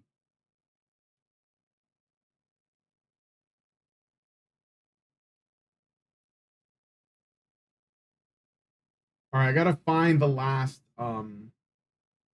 thing before I can go fight the boss here. I'm in the Sophira. I think it's called Sophira. It's like under, yeah, Sophira River. It's underground. It doesn't look like it. It looks like it's nighttime, but it's underground. Absolutely gorgeous.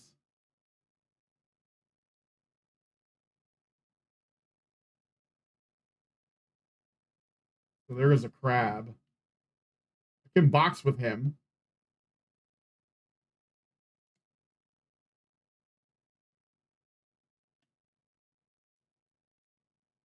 You're done.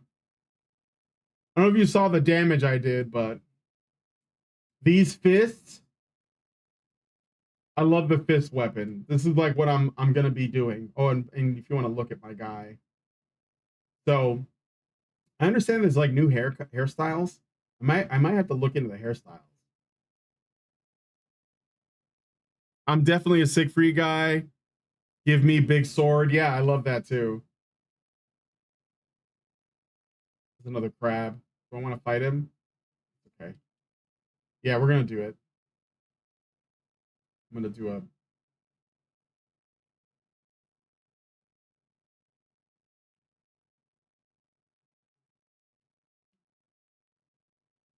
The only thing about the fists is that they have shitty range.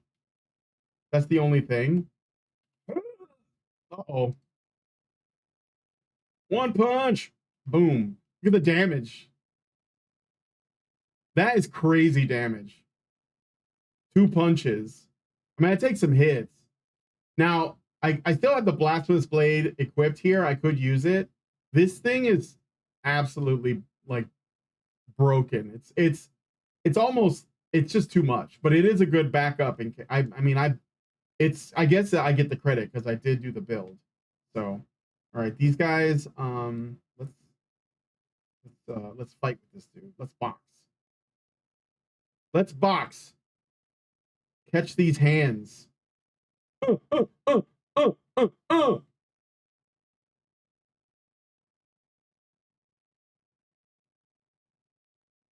there another one over here?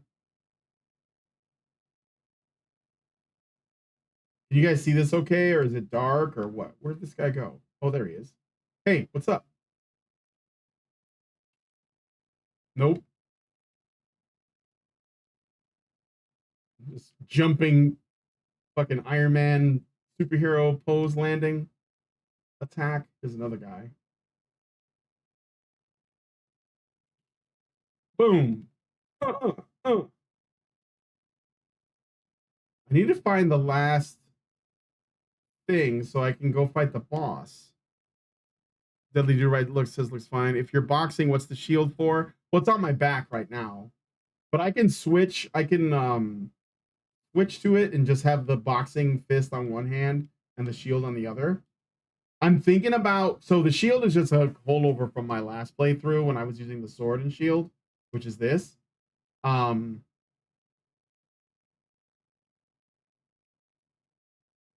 Maybe there's something over here. No, that's death.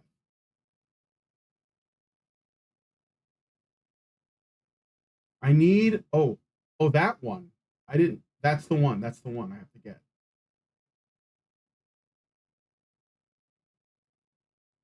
To protect my back. Yeah, of course.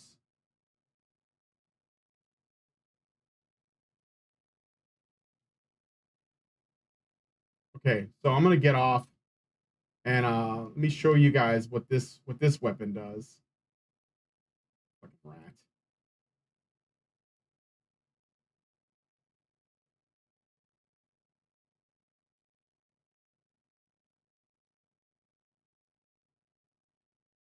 One of the great things about this weapon too is when I kill people, I get health. So it's generally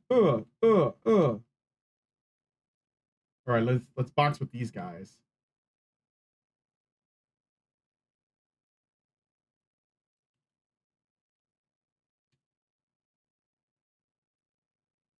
Oh, you fucked up right in the kidney.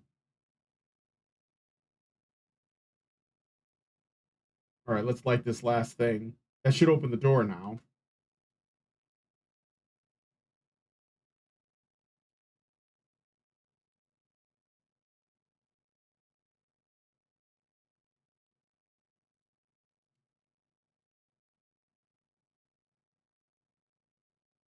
I mean, I don't have to ride back, but it looks cooler when I do.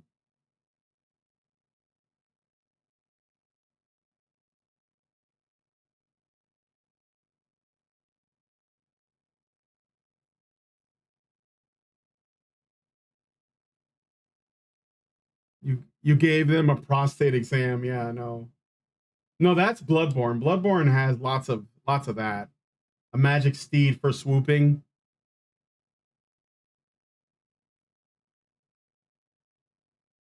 These like spirit guys, they used to give me a really hard time the first time I played through this. I dreaded fighting them. I was like, I had to use a lot of stealth and shit. But now that I mean, the boxing is so strong. Come on.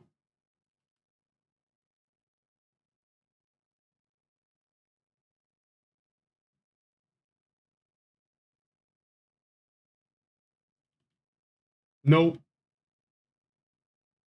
That guy's got a different weapon, but it doesn't matter. Beat your ass.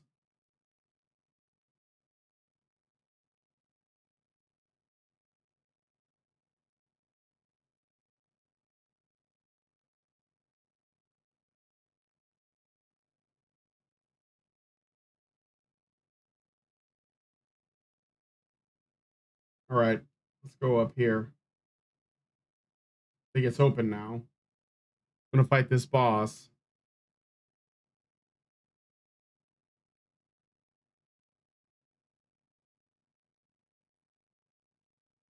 I wanna see if I can box this thing. I haven't played this in a while, but let's see how I do. Aha, boss door right here. Can I use no? All right, we're gonna cast some spells, some buffs. So orders blade.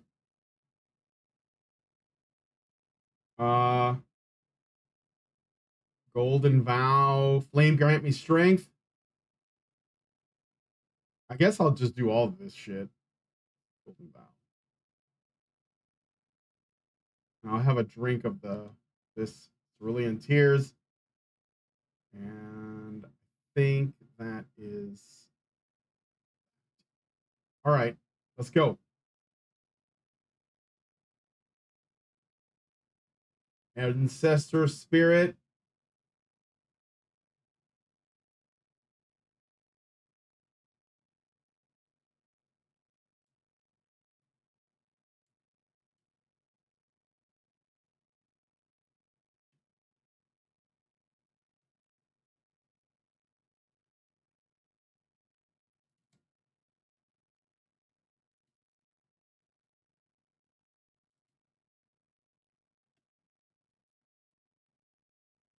Oh, I'm not hitting it. Damn it. I gotta jump.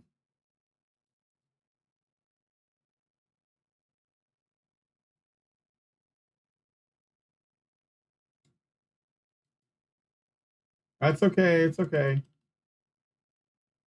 There we go.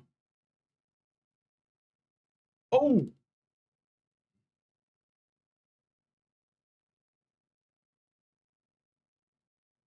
I rolled. Okay, you got me. The thing about the fists is they're not great about with the giant beast because of the reach. Stake of Marika, is that closer? Yeah, sure.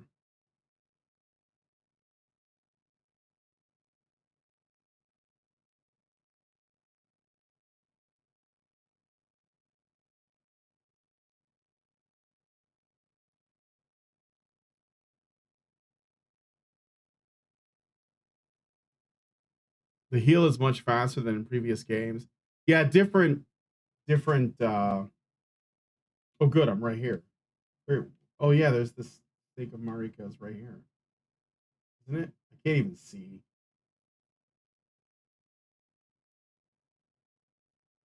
All right, let's try this again.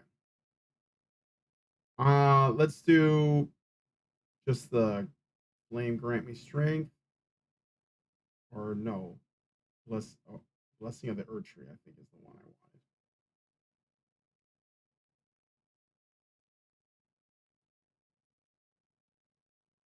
I gotta use the shield too. That's that I wasn't doing that before. So where's my shit? It's over here. Let me go get it.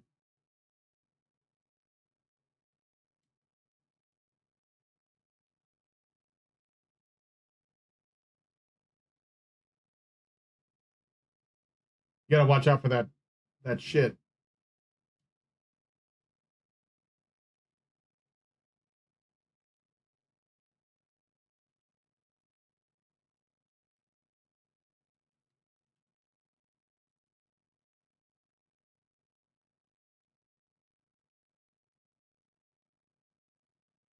One, two, and drop.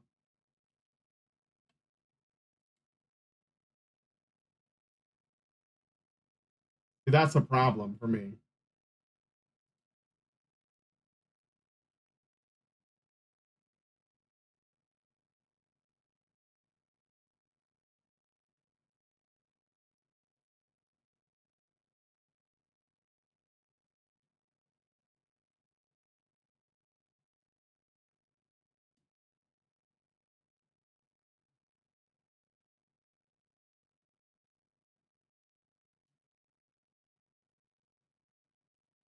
One, two.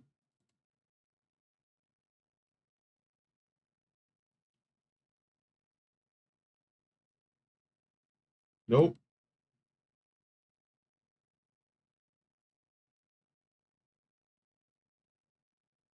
You got me there.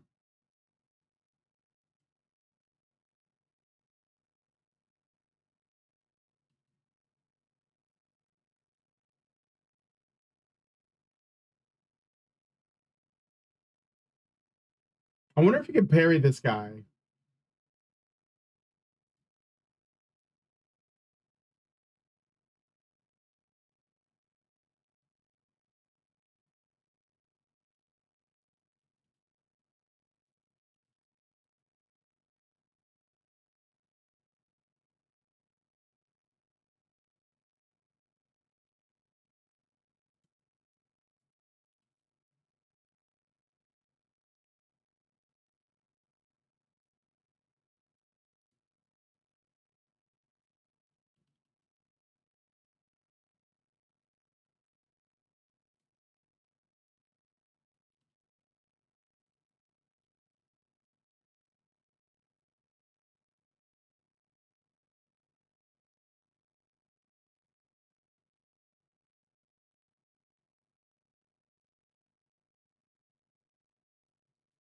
Oh no.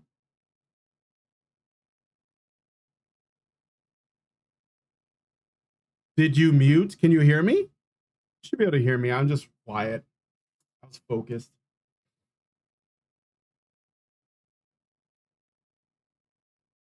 I'm gonna try something different.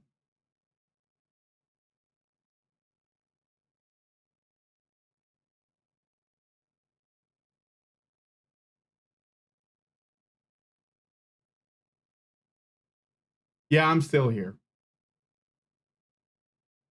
Actually, let me just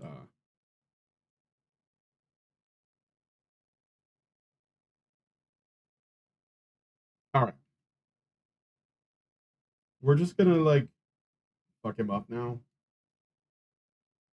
I heard spells. Yeah, I don't have a magic build, so where's my stuff? Oh, I see it.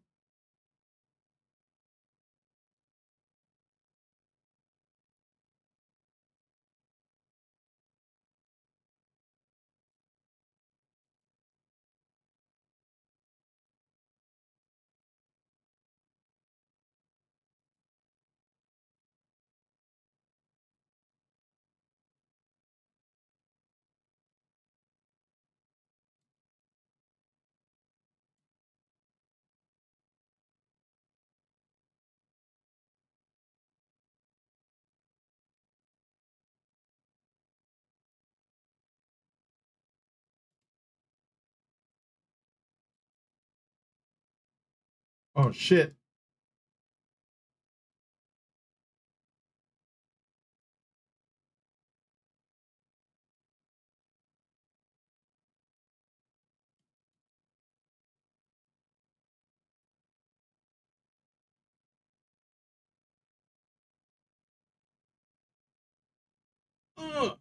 What?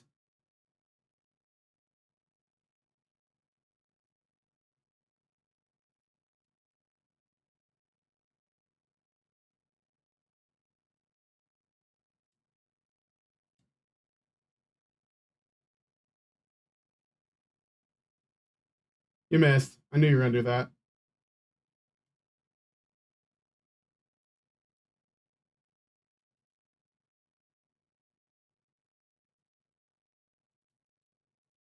Oh shit.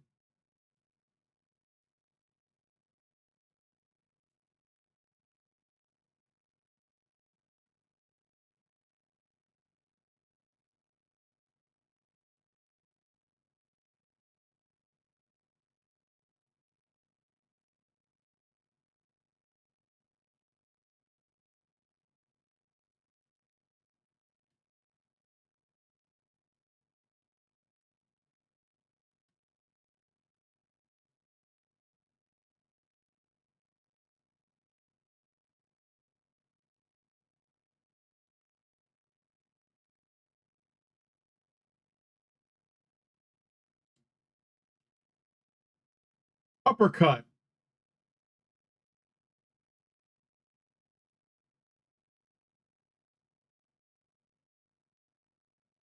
All right, how do I get out of here?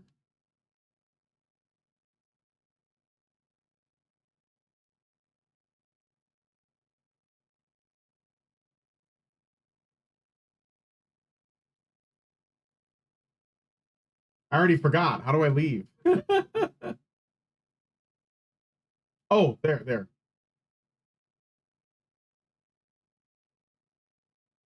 No, it depends on the boss.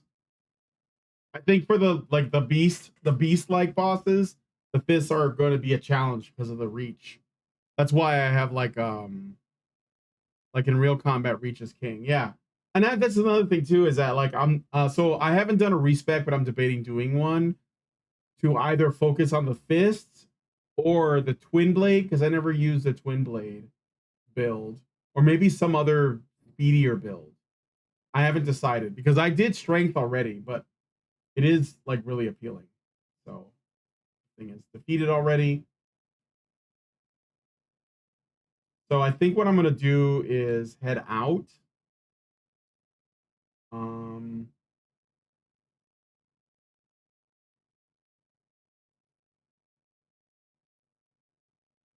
I want to go above.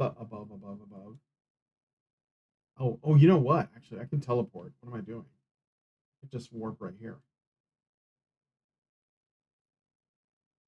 Now, I don't have the DLC yet, but well, I don't know. I might have to wait until next month to pick it up if I do. But I do want to play it. I hear really good things. So adding a horse to compensate for the open world was a good call. Yeah. And also the ability to just like teleport, like the fast travel, because like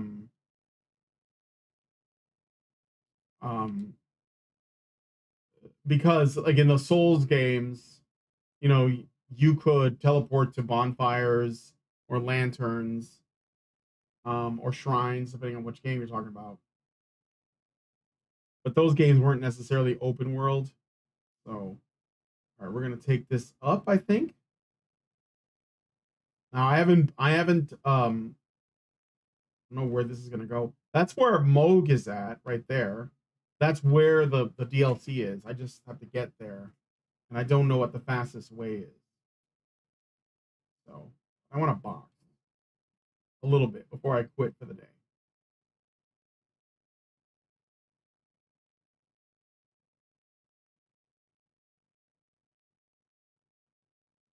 It's really down deep. Oh shit, fucking Kaled. Oh no.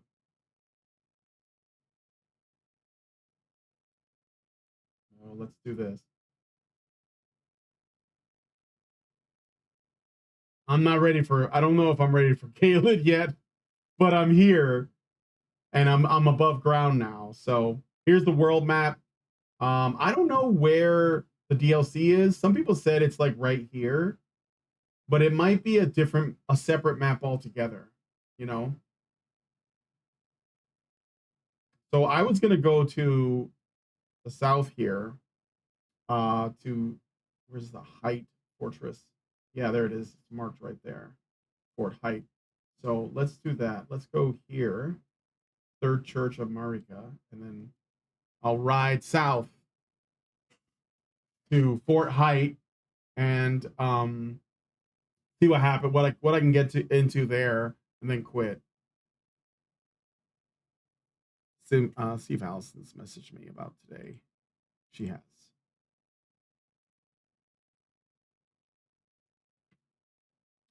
Daily Do Right. Thanks for coming.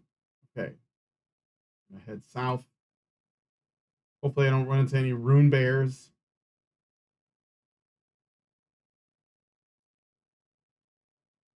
This is Elon Musk's favorite game, or at least one of them.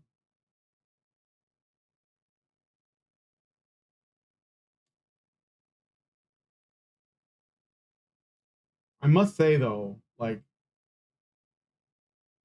it's obviously the art direction, man. Art direction is everything. It's more important than graphic fidelity, in my opinion.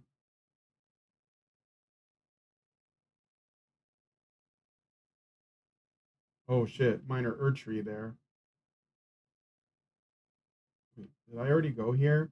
This is where I went down.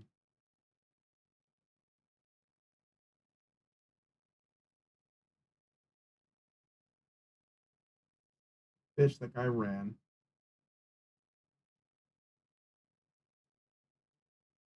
Is this the minor Erdtree? I think it is.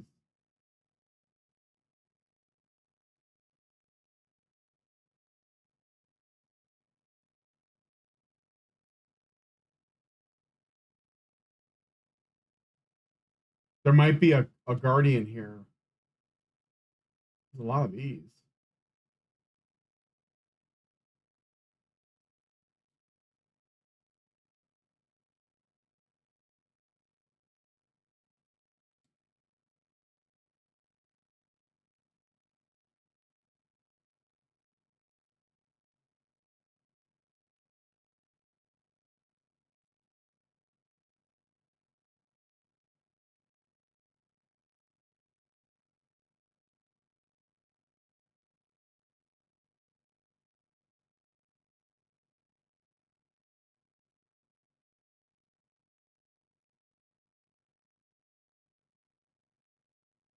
Those things aren't holding anything.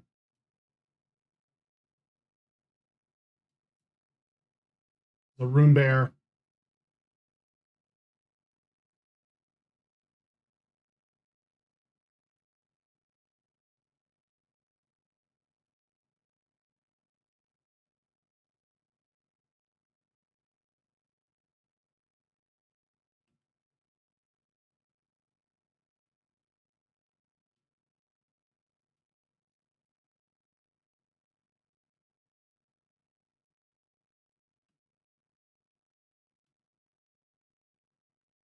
Bitch.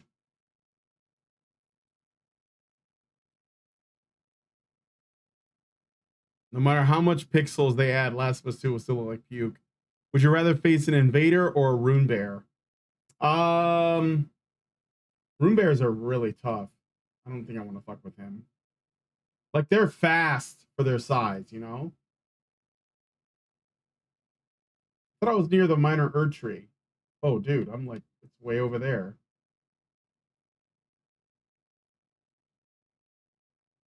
Shouldn't there be like a guardian?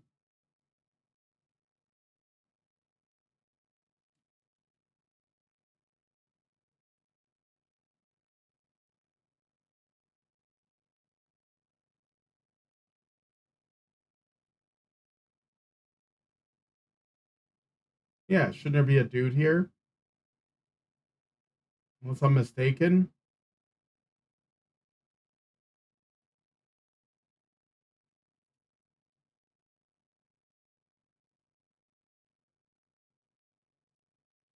That's okay.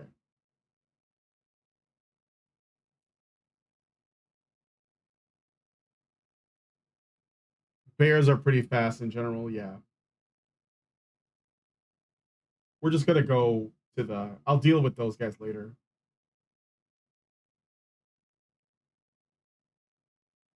Where's this? Mistwood Ruins, Blade the Half-Wolf. I want to talk to him.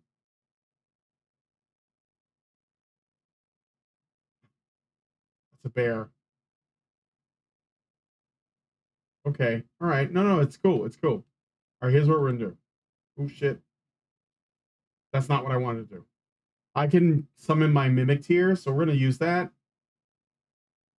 And I'm gonna start some shit with this guy. Come on, bro.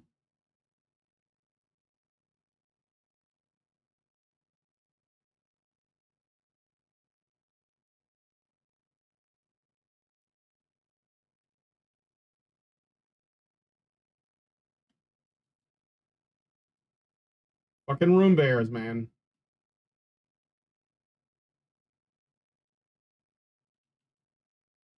Oh shit, like fucking them up.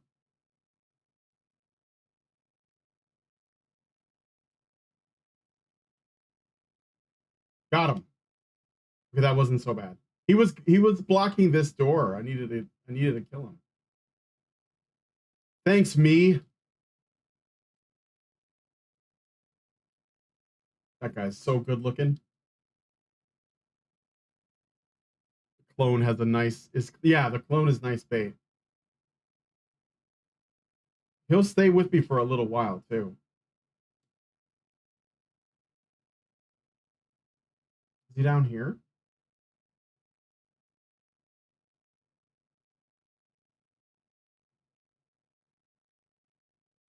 Oh, there's a treasure chest. Nice.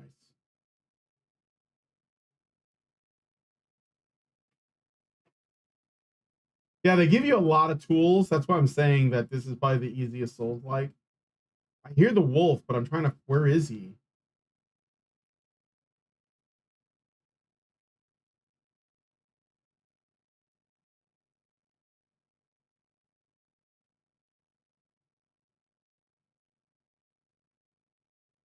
There's another bear. Maybe he can help me fight. This is just a regular bear, not a root bear.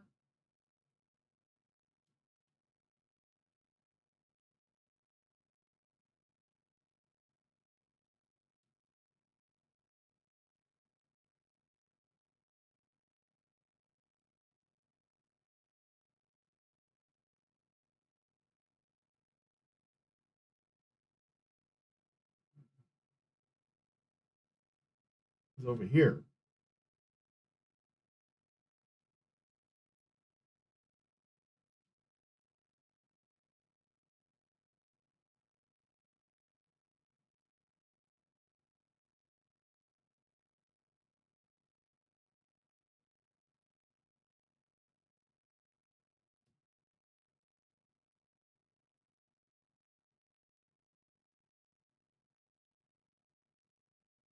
Huh.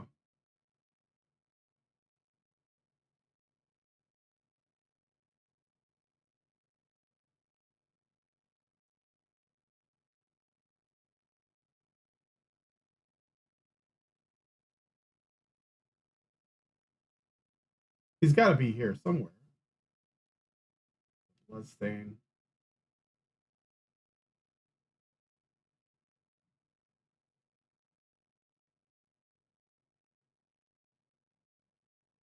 Oh, he's up there.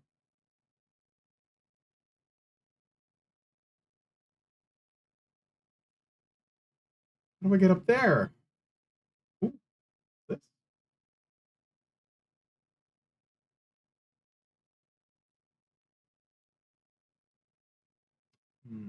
May have to use the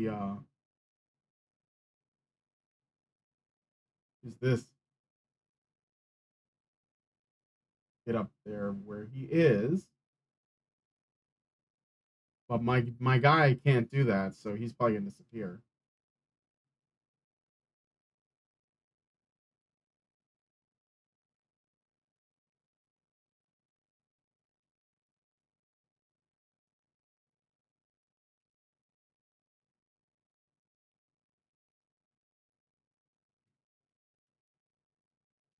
Yeah, he's up there. I don't think I can get up there.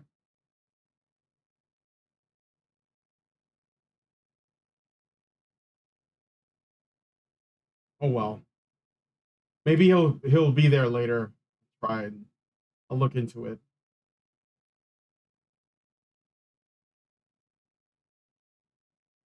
that a stake of Marika?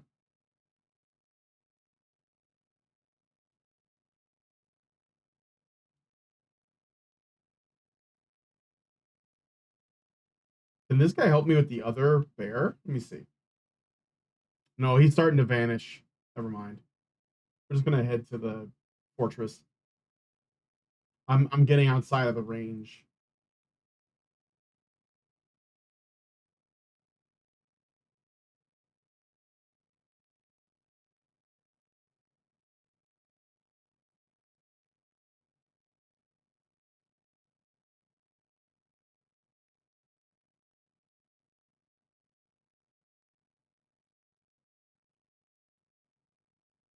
Open for business.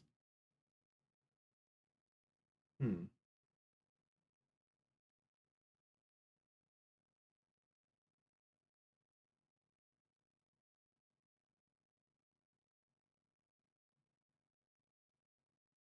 This is like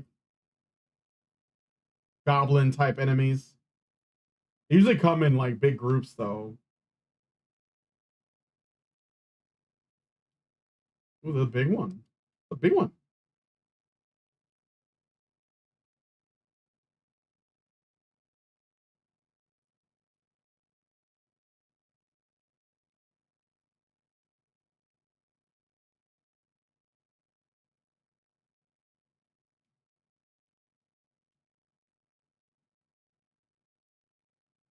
Hmm.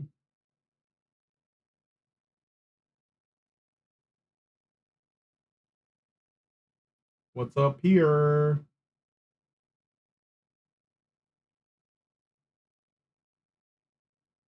There's a lot of enemies for a Souls game. Yeah, it's definitely a bit different in feel. Oh, that's where I want to go.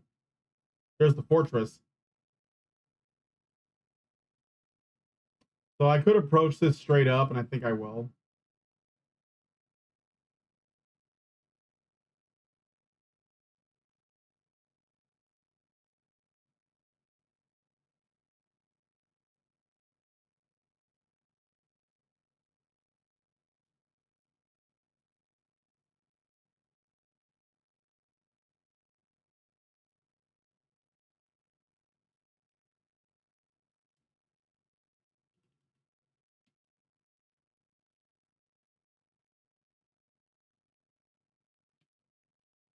Gotcha.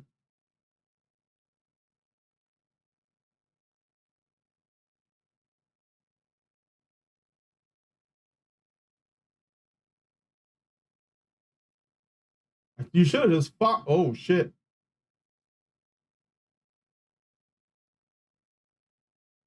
Forgot about these guys. Oh, big mistake.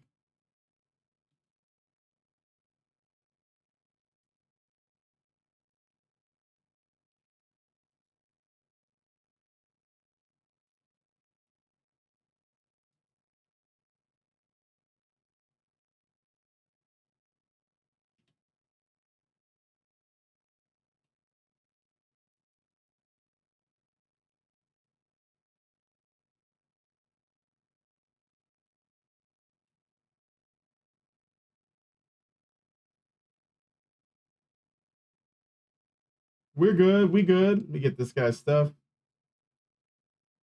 And this. Can't use those. The maximum already, so. You have to whistle or something to summon him, if memory serves. Oh, but how do I whistle? Oh, maybe that's. Oh, you know what? You're right. I think I remember now. Hold on. I got to use an emote. Let me mark this and go back there.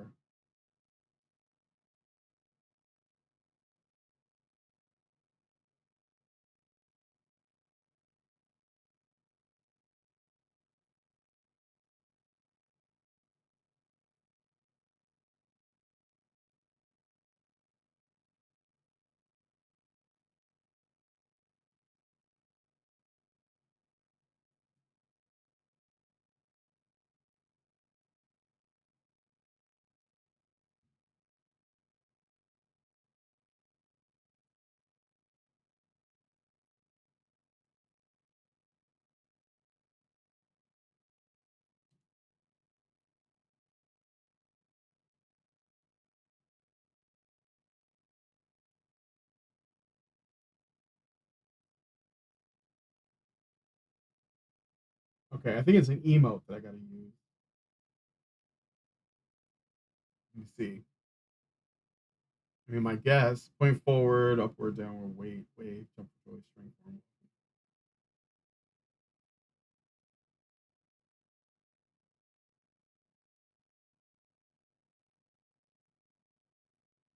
Or maybe there is a whistle that I have to use, like an item.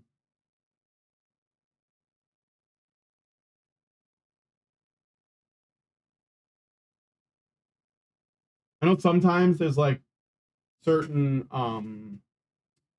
items you have to use.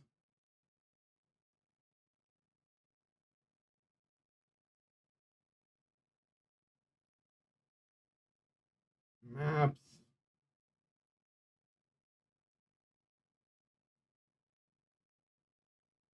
Spirit calling bell.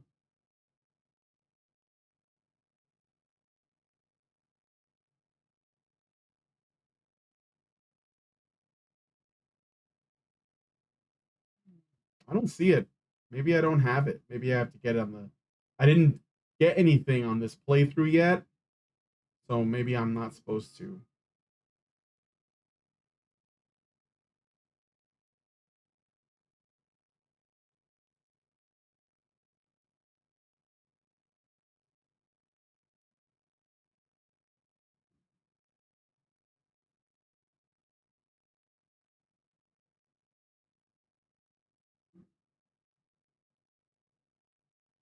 Shoot insults at him. Can't. That's okay. I'm gonna go where I was going for. Probably should have like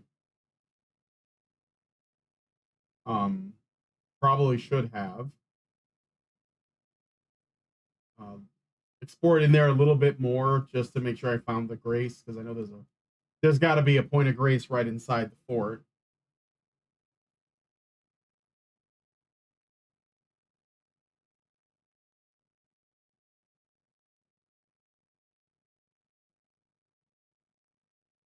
Oh, this guy?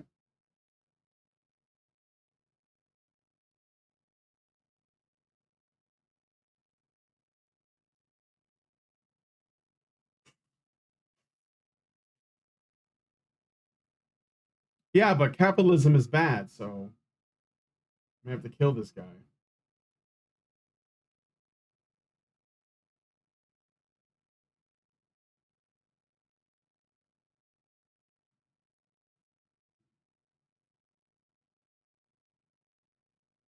Smithing stone.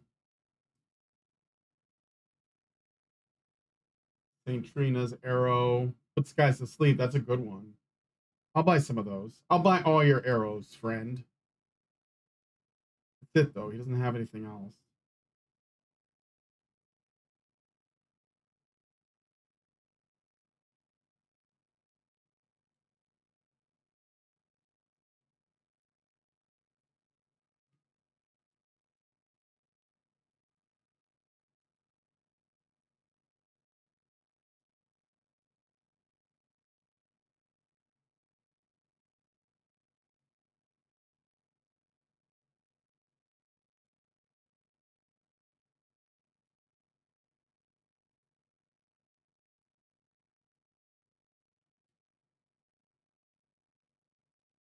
All right, guys.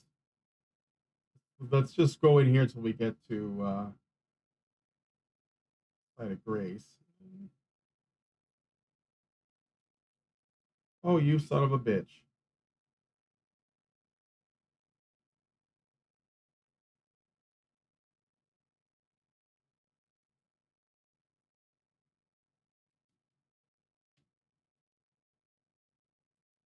Oh, no.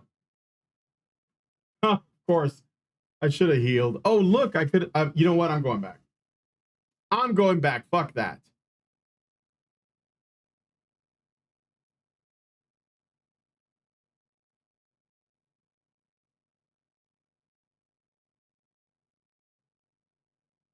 As soon as this loads up.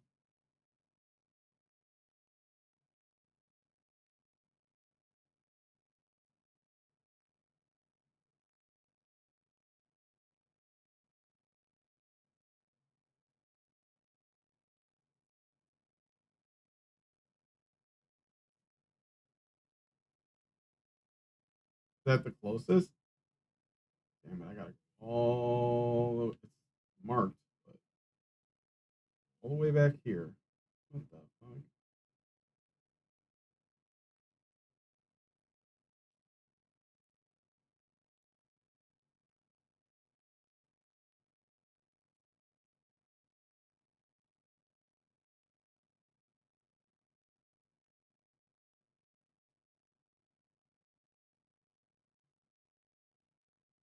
Fucking pig. Just wasted that pig for no reason.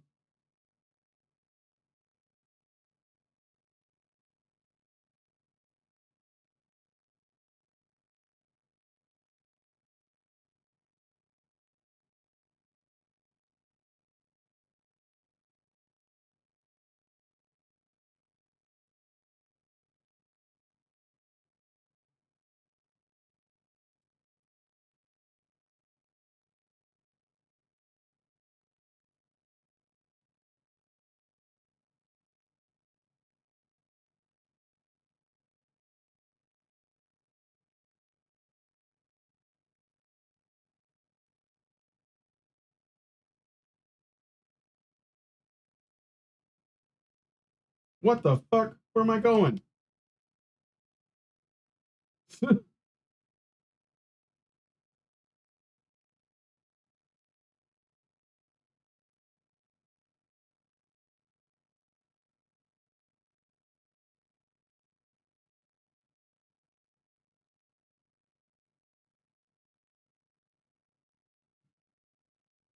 All right.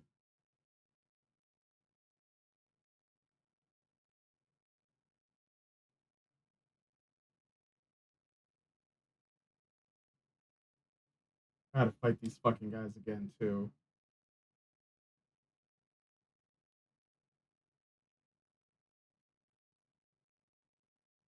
Calm down.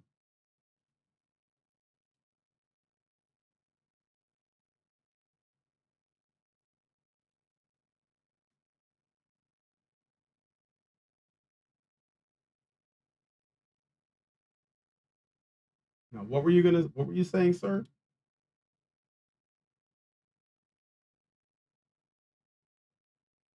Oh, Kenneth, right. Yeah.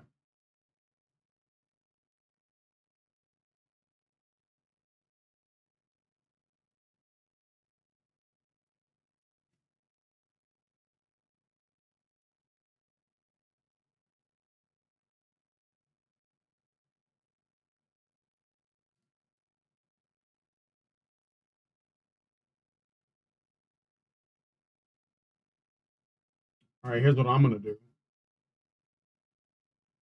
I'm gonna call my dude.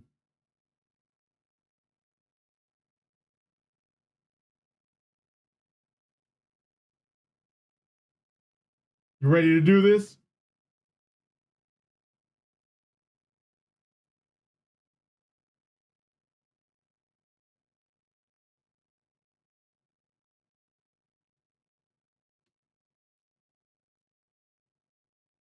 Oh, not bad.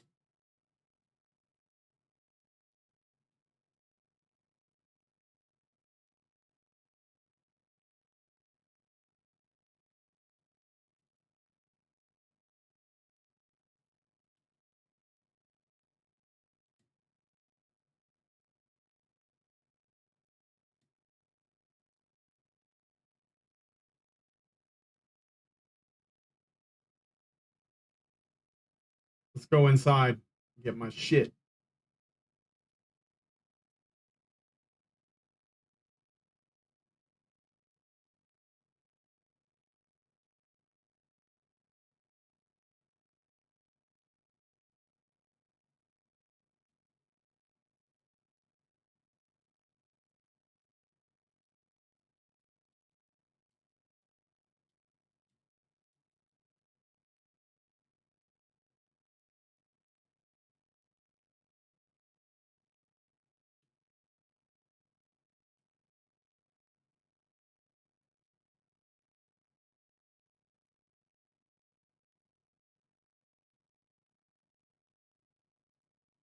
Whoa, buddy.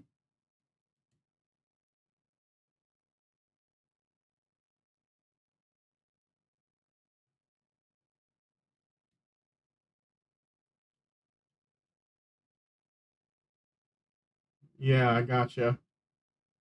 I'll take that.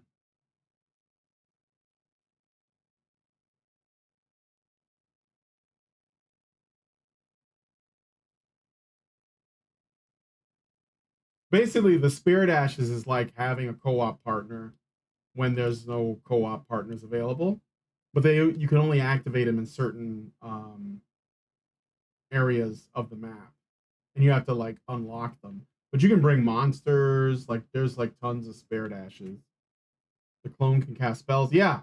So um so if you look, okay, so you can basically get like all these ashes are essentially like little summons you can use, and you can level them up just like a weapon. You can like improve on them and stuff, and they'll have different attacks. But my favorite is the mimic tier, which basically just copies you, and it whatever your build is, it has your build, so you can literally duplicate your build.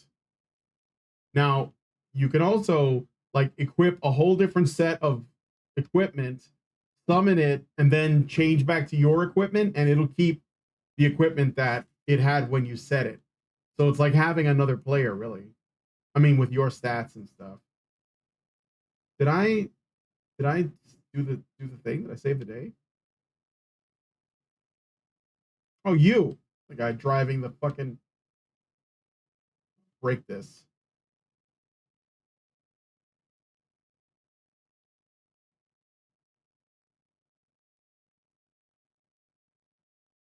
Okay.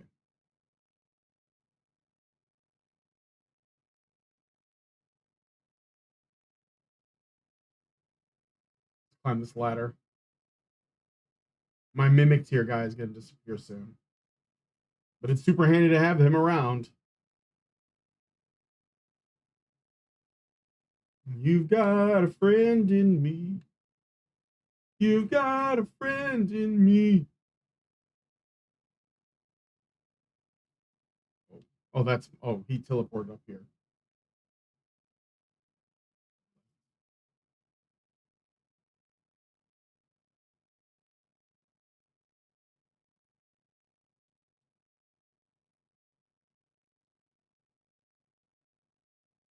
Okay.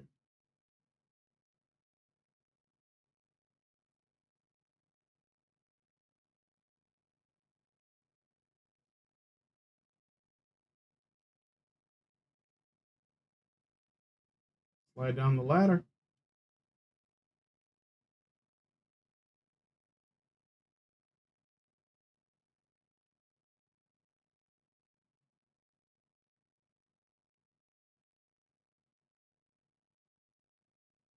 Oh, when you first summon the Mimic tier or any of these, I think the Mimic tier specifically, it does damage to you.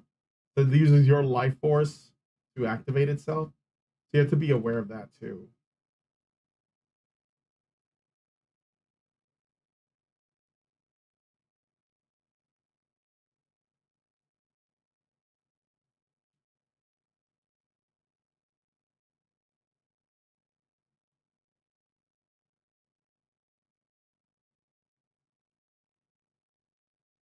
Is it empty in here?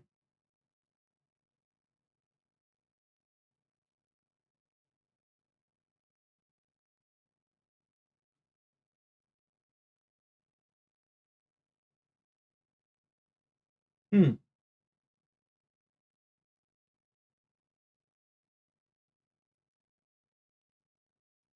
I guess that's it. I feel like there was more to this area, but kind of small.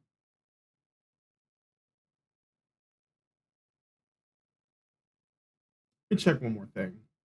Does this game have mimics? No. It doesn't there, but instead it has the trapped treasure chests will teleport you somewhere, which might be worse. There's some that teleport you to really bad places. But like there's only a couple of them. There's no mimics though.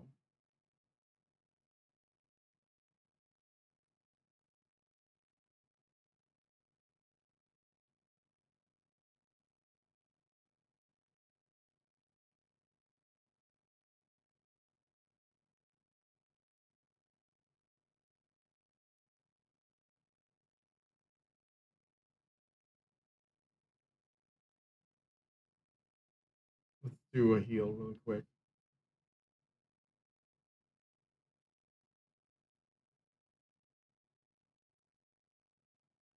Not sure there's anything else to do here. I'm gonna look around.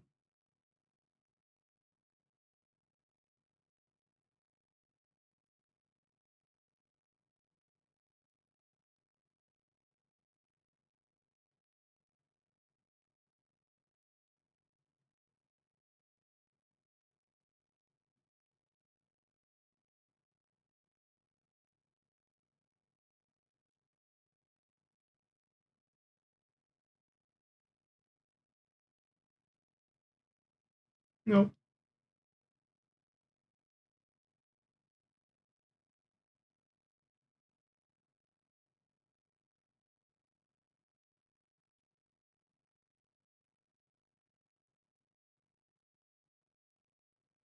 All right, let's check the map. I'm basically done here, but the guy I was helping, Kenneth Height, is right here. So let's go there and talk to him. And then I'm gonna quit. So because I never did his quest line. Like there's a bunch of quest lines I never did. There's a couple of them at least. I can think of like 3 or 4. So I'd like to do those and see, you know, yeah, right there.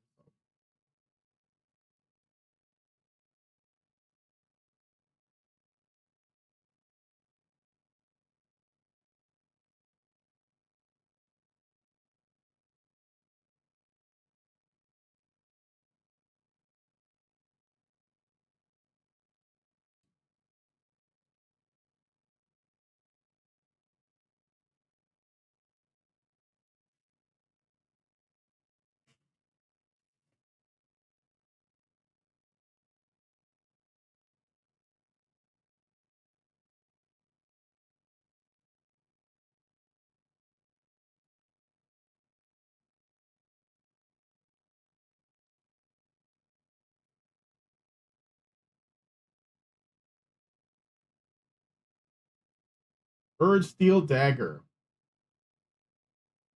Thanks, I don't use daggers, but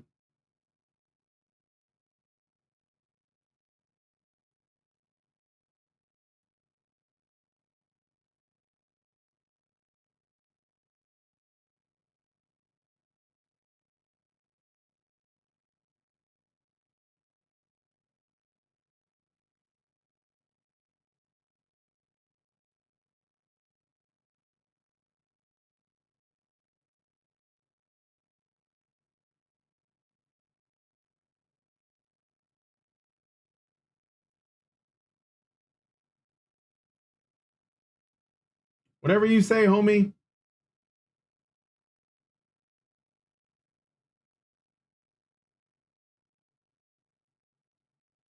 Wait, maybe he's got something else to say.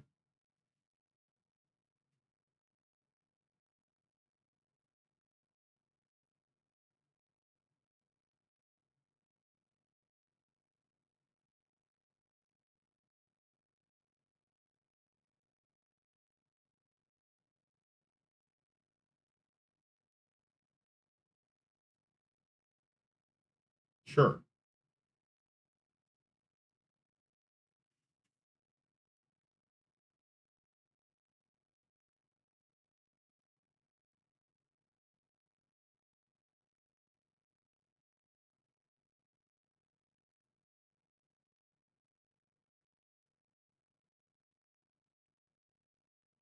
Oh, well then, yeah, that was worth it just for that one last piece of conversation.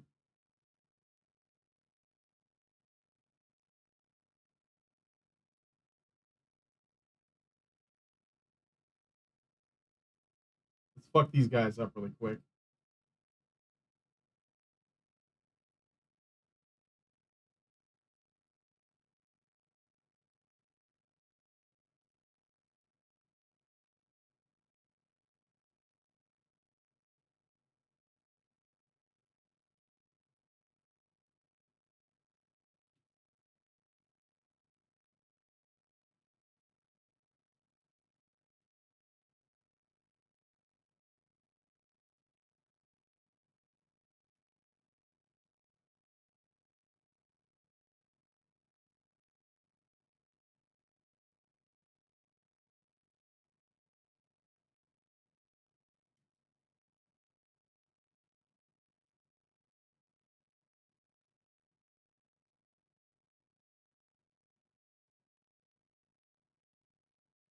Ugh.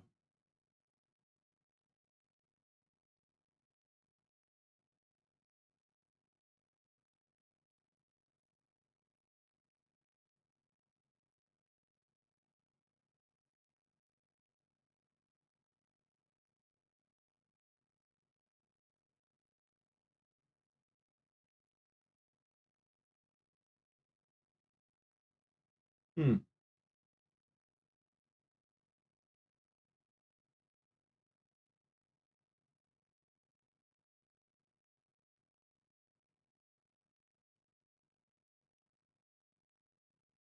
Oh, look, an ogre.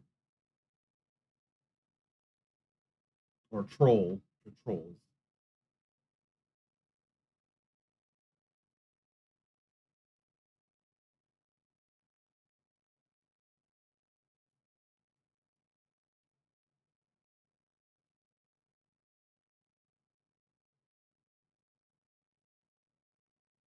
Hi, buddy. See, this is like what it's good for right here. Ugh. What are you gonna do?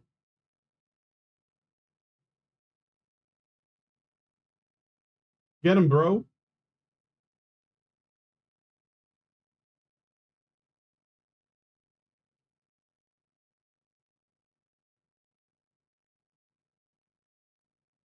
Certain so like on beasts, these gloves aren't great, but on like humanoids, they're really good.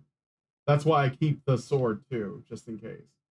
All right. Anyway, I'm gonna quit here. Um, thanks for coming on the show. Sorry it went a little bit longer than I expected, but I gotta get ready for the day. So with all that out of the way, if you guys like this video, please hit like, subscribe. If you're not already subscribed, hit the bell for notification. Let me know what you guys think about what we did on the show today. I hear noises. Normally, you know there's an enemy that's going to attack you because your health bar will show up on the screen. So I'm probably safe. And leave me a comment. And please share this video because sharing is caring. Thank you so much for coming on today's episode of This is the Week in Culture. Long live Vivian. I'll see you guys in the next one. With the glass ceiling broken, all the oppressed groups shall prosper, especially the most oppressed group of all, gamers. I want people in the industry to be a little bit louder about people being mean to other people, and maybe say it's not a good thing. Yeah. Maybe say we don't want you around if you're going to be a cunt. Yeah. And hateful. And that the games industry is diverse naturally. Not because anyone's making them be diverse, because the world is diverse, you stupid motherfucker. And if you have a problem with that, come fight me. Physically. Bitch. Has anyone taken you up on that yet? No, because they're all pussies. Yep. Down here, salt is a way of life. Obviously, the environment down here is all salt. The ceiling's salt, the floor is salt, the walls are salt, and to an extent, the air is salt. And you breathe that in, and you can constantly taste the salt.